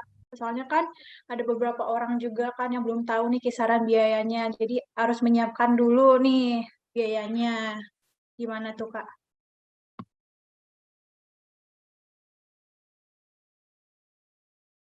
Jujur kalau misalnya PT perorangan, saya belum sempat ngulik karena itu masih baru banget sistemnya. Tapi kalau teman-teman pengen tahu berapa harganya, coba aja daftarin. Ya, maksudnya coba aja daftarin, tapi nanti di bagian akhir nggak usah di submit ya. Nanti dilihat. Harusnya sih ada PNBP. PNBP itu kayak apa pendapatan negara, bukan pajak ya, PNBP. PNBP-nya itu saya nggak tahu spesifiknya harganya berapa untuk pendirian PT perorangan ya. Belum tahu, coba aja nanti kalau mau mendirikan PT perorangan, ngulik aja di tadi ptp.ahu.go.id ya. Tapi kalau untuk PT biasa ya, PT biasa dan PUMK tadi gimana ya? Harga itu bervariatif ya. Harga itu bervariatif. Banyak faktor. Satu, karena lokasinya di mana. Ya kalau ngomongin Jakarta, akta pendirian PT itu mahal, ya lumayan mahal ya. Dan biasanya notaris itu pasang tarifnya adalah minimal 1% dari total modal. Ya, 1% dari total modal dari pendirian PT ya. Ada juga daerah yang cukup flat, misalnya kayak di Bandung. Di Bandung itu kisarannya 10 sampai 15 untuk akta pendirian PT ya. 10 sampai 15. Tergantung juga kalau misalnya usahanya ternyata ada modal asing ya dan cukup besar, ya tarif yang dipakai pasti 1%. Ya, 1% dari nilai transaksi atau nilai modal ya. nilai modal perusahaan. Jadi saya nggak bisa decide ya. Saya nggak bisa decide ini harganya berapa. Tidak ada harga fix. Karena namanya juga jasa. Kayak dokter. Ada dokter yang senior, dia lebih mahal dibandingkan dokter junior gitu ya. Notaris juga sama. Notaris, lawyer, konsultan hukum, tergantung jam terbang ya. Ada yang murah, ya nggak bisa bilang murah juga sih. Jasa kan ya bukan sesuatu yang kelihatan ya. Itu kan ya memberikan konsultasi atau legal opinion gitu ya. Yang tertulis ada juga, atau bikinin akta pendirian dan lain sebagainya gitu ya. Harga itu ya balik lagi ke jam terbang ya, ke jam terbang dari si pribadinya seperti apa. Karena ya tadi konsultan hukum, pengacara ya, mereka itu seperti dokter ya. Mereka menganalisa kebutuhan hukum Anda itu apa ya. Semakin senior ya biasanya ya semakin banyak pengalamannya, semakin ngerti juga seperti apa. Ya, yang muda-muda juga udah banyak juga sih yang paham, ya cukup paham. Ya, jadi balik lagi, range aja deh. Saya bicara range aja, akta pendirian PT itu sekitar 10 sampai 15. Mungkin di Jawa ya. Saya rasa kalau di Jawa sekitar segitu, kecuali Jakarta. Ya, Jakarta beda sendirilah, mahal. Mahal karena di sana banyak PMA juga ya. Banyak modal asing. Jadi rate-nya udah beda lah kalau di Jakarta. Gitu. Kalau PT perorangan, saya jujur belum ngulik-ngulik banget untuk mendirikan PT perseorangan orang lain. Saya belum pernah ya, karena sistemnya juga masih baru ya, masih baru banget. Jadi kalau teman-teman mau coba, mau tahu PNBP-nya berapa ya silakan. Coba aja lihat di websitenya, lihat bayarnya berapa harganya. Itu.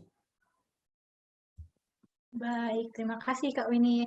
Jadi untuk sistem jasa sendiri tuh rate-nya nggak bisa disamain gitu ya Kak? Nggak bisa, Bisa. sulit. Nggak bisa kayak kita mau naik kendaraan ini rate-nya sama, nggak bisa kayak gitu ya Kak? Semuanya tergantung kepada kesulitan masing-masing ya Kak? Betul. Iya. Nah, ini ada satu pertanyaan terakhir nih Kak. Mungkin satu pertanyaan terakhir, nggak? Soalnya belum ada yang resen lagi. Nah, di sini ada dari Kak. Bentar Kak. Oh, dari Kamiandari dari Bogor. Nah, dia itu kan mau pembuatan NPWP. Nah, NPWP sendiri kan harus punya penghasilan. Nah, sedangkan dia itu baru memulai bisnis untuk membuat legalitas. Jadi nominalnya masih sedikit, Kak. Nah, terus tahapan legalitas yang mana nih, Kak, yang harus diduluin? NIB atau NPWP? Nah, itu bagaimana, Kak? Terima kasih. Tata caranya kan tadi gini, pada saat kalian bikin akta pendirian, mau CV atau PT, tetap harus ada NPWP pribadi dulu. Itu harus ada, ya. Nah, ketika NPWP pribadinya, kan gini, kalian mau menyertakan modal, ya. Mau menyertakan modal pada saat buat usaha. Pada saat ke notaris, notaris tanya, oh modal usaha berarti sudah ada uang, ya harus ada NPWP, bukti pembayaran pajak, ya. Ketika aktanya sudah jadi, akta pendiriannya sudah jadi, nah itu sudah tadi ya diumumkan ke AHU, di Kementerian Hukum dan HAM, sudah diumumkan, sudah ada pengesahan, baru nanti bikin NPWP. NPWP dari si PT atau CV. Nah, bagus setelah itu buat NIB, bikin KTP-nya. Ditanya yang mana duluan? NPWP duluan atau NIB duluan? Dua-duanya kalau mau dikerjain bareng juga bisa, ya. Karena itu dua dokumen yang berbeda. NIB itu kayak KTP. Ibaratnya kalau kita ngurus KTP emang orang Disduk minta NPWP? Kan enggak, ya. Jadi NIB itu hanya identitas perusahaan, ya. NPWP ya NPWP, itu dua hal yang berbeda. Jadi mau diurus bersamaan bisa, mau NPWP duluan bisa, mau NIB duluan bisa, mau ya bebas mau pilih yang mana. Mau semuanya dikerjain bareng bisa. Ya, itu balik lagi. Kalau Anda biasanya pakai jasa konsultan hukum atau jasa kantor hukum, biasanya langsung semua diurus. Jadi akta pendirian udah keluar, sudah diumumin ya, udah dapat pengesahan juga, kita langsung urus biasa. NIB sama NPWP-nya gitu. Sama nanti kalau selanjutnya ada perizinan, kita juga sesuaikan dengan KBLI perizinannya apa aja yang dibutuhkan. Gitu. Baik, terima kasih Kak Winnie atas penjelasannya. Jadi itu tergantung keputusan sendiri ya Kak, Iya, mau tergantung mengurus yang mana. keputusan pribadi. Ya kalau misalnya nggak mau ribet, ya tinggal pakai jasa, bisa jasa konsultan hukum seperti Kak Winnie ini ya Kak.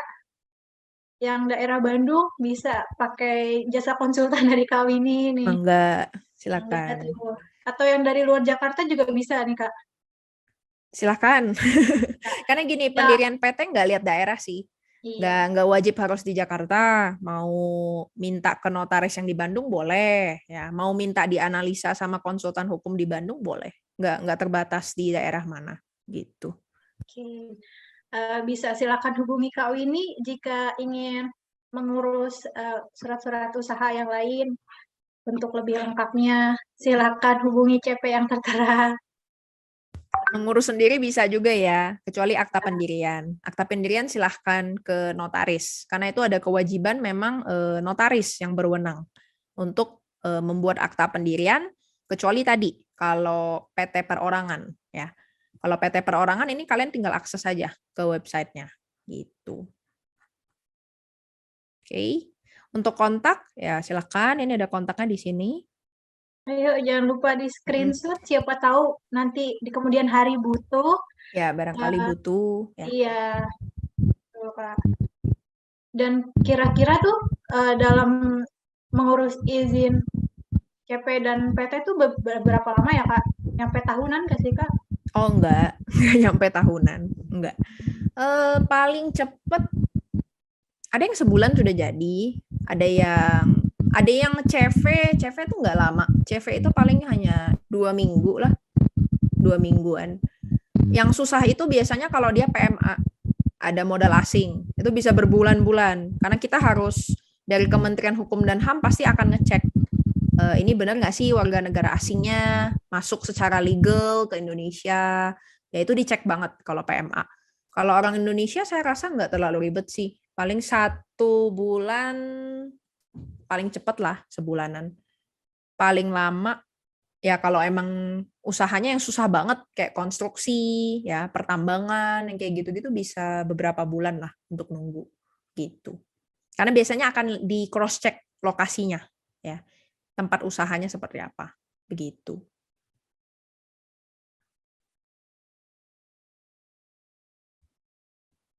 Baik, terima kasih Kak Winnie atas penjelasannya. Siapa tahu ada pertanyaan yang Kak Winnie suka dan Kak Winnie bisa jawab, Kak. Silahkan. Yang aku suka. Ya, yang aku lupa gitu, Kak, untuk baca Lupa. gitu, Kak. Ini saya sempat ngecek di Excel ya, dari Ya. para pendaftar. Ada satu pertanyaan yang menurut saya menarik. Menarik dan sebenarnya sekarang lagi jadi isu banget. Itu adalah pertanyaannya, bagaimana supaya CV dapat lolos di e-commerce? Ya, ini saya kebetulan ada temen yang waktu itu konsultasi. Dia jualan makanan di salah satu e-commerce ya, di Tokped ya, di Tokped sama Shopee. Tiba-tiba muncul ada pengumuman. Pengumumannya bilang bahwa kalau mau jualan barangnya harus ada merek, harus mendaftarkan merek, itu yang pertama. Kedua, kalau memang ada badan usaha harus berbentuk PT. Nah, saya baca waktu itu, oh kenapa nih udah mulai tertib ya.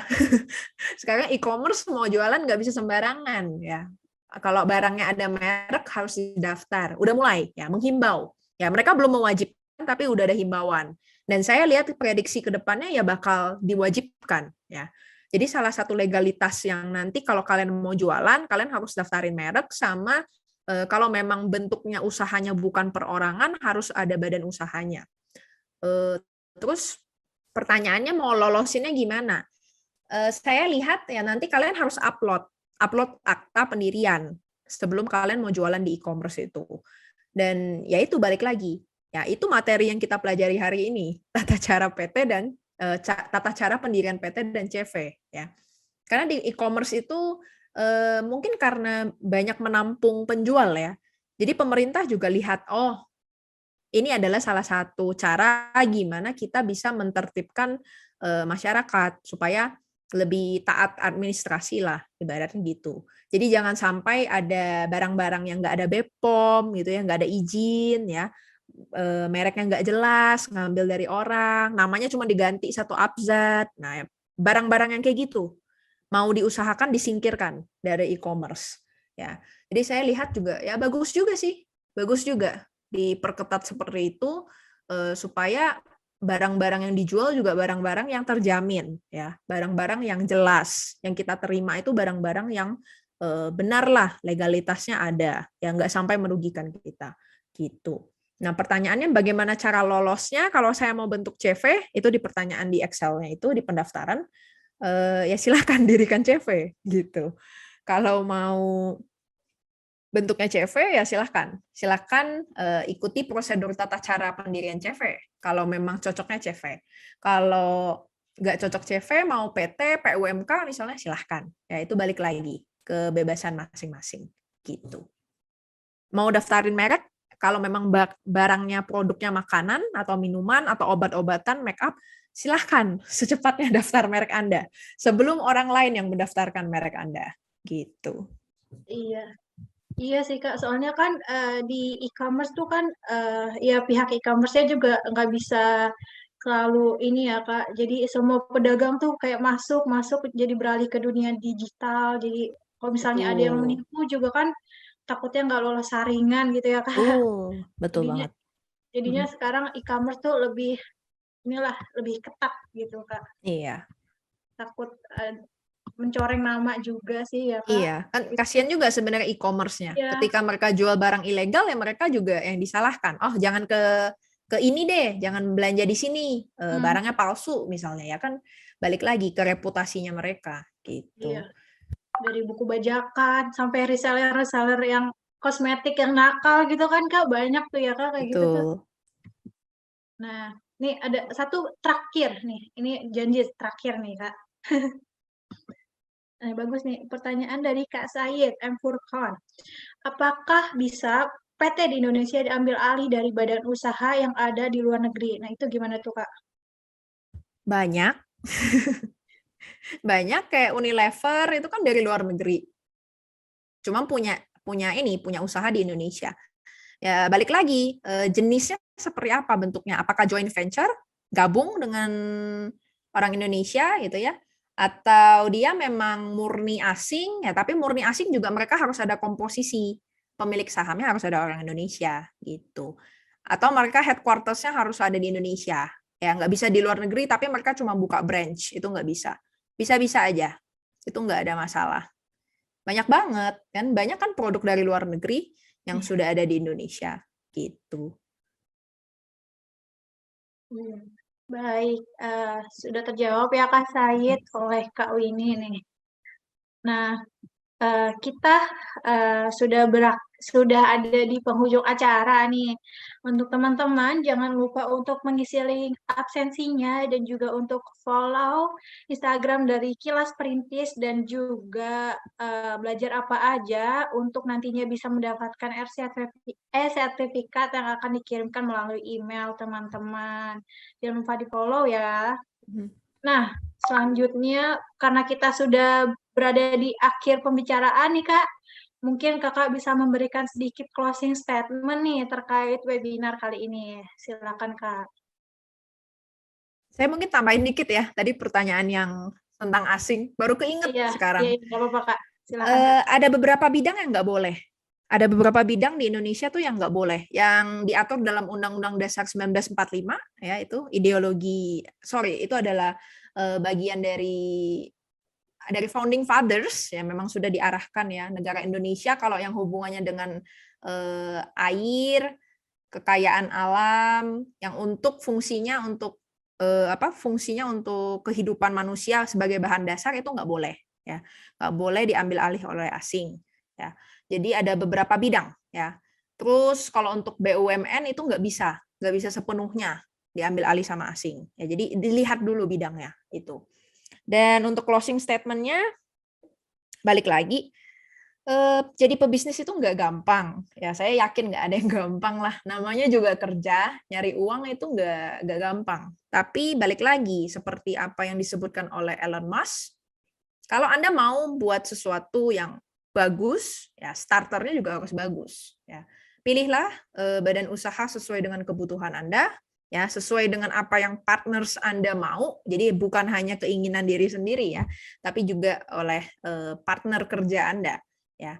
Dan pastikan bahwa setiap tindakan yang Anda lakukan itu sesuai dengan peraturan perundang-undangan. Jangan sampai ya Anda memiliki usaha yang justru merugikan masyarakat. Ya. Jadi taat hukum maka ya diharapkan keberlangsungan dari perusahaan akan berjalan dengan baik. Begitu. Sekian dari saya.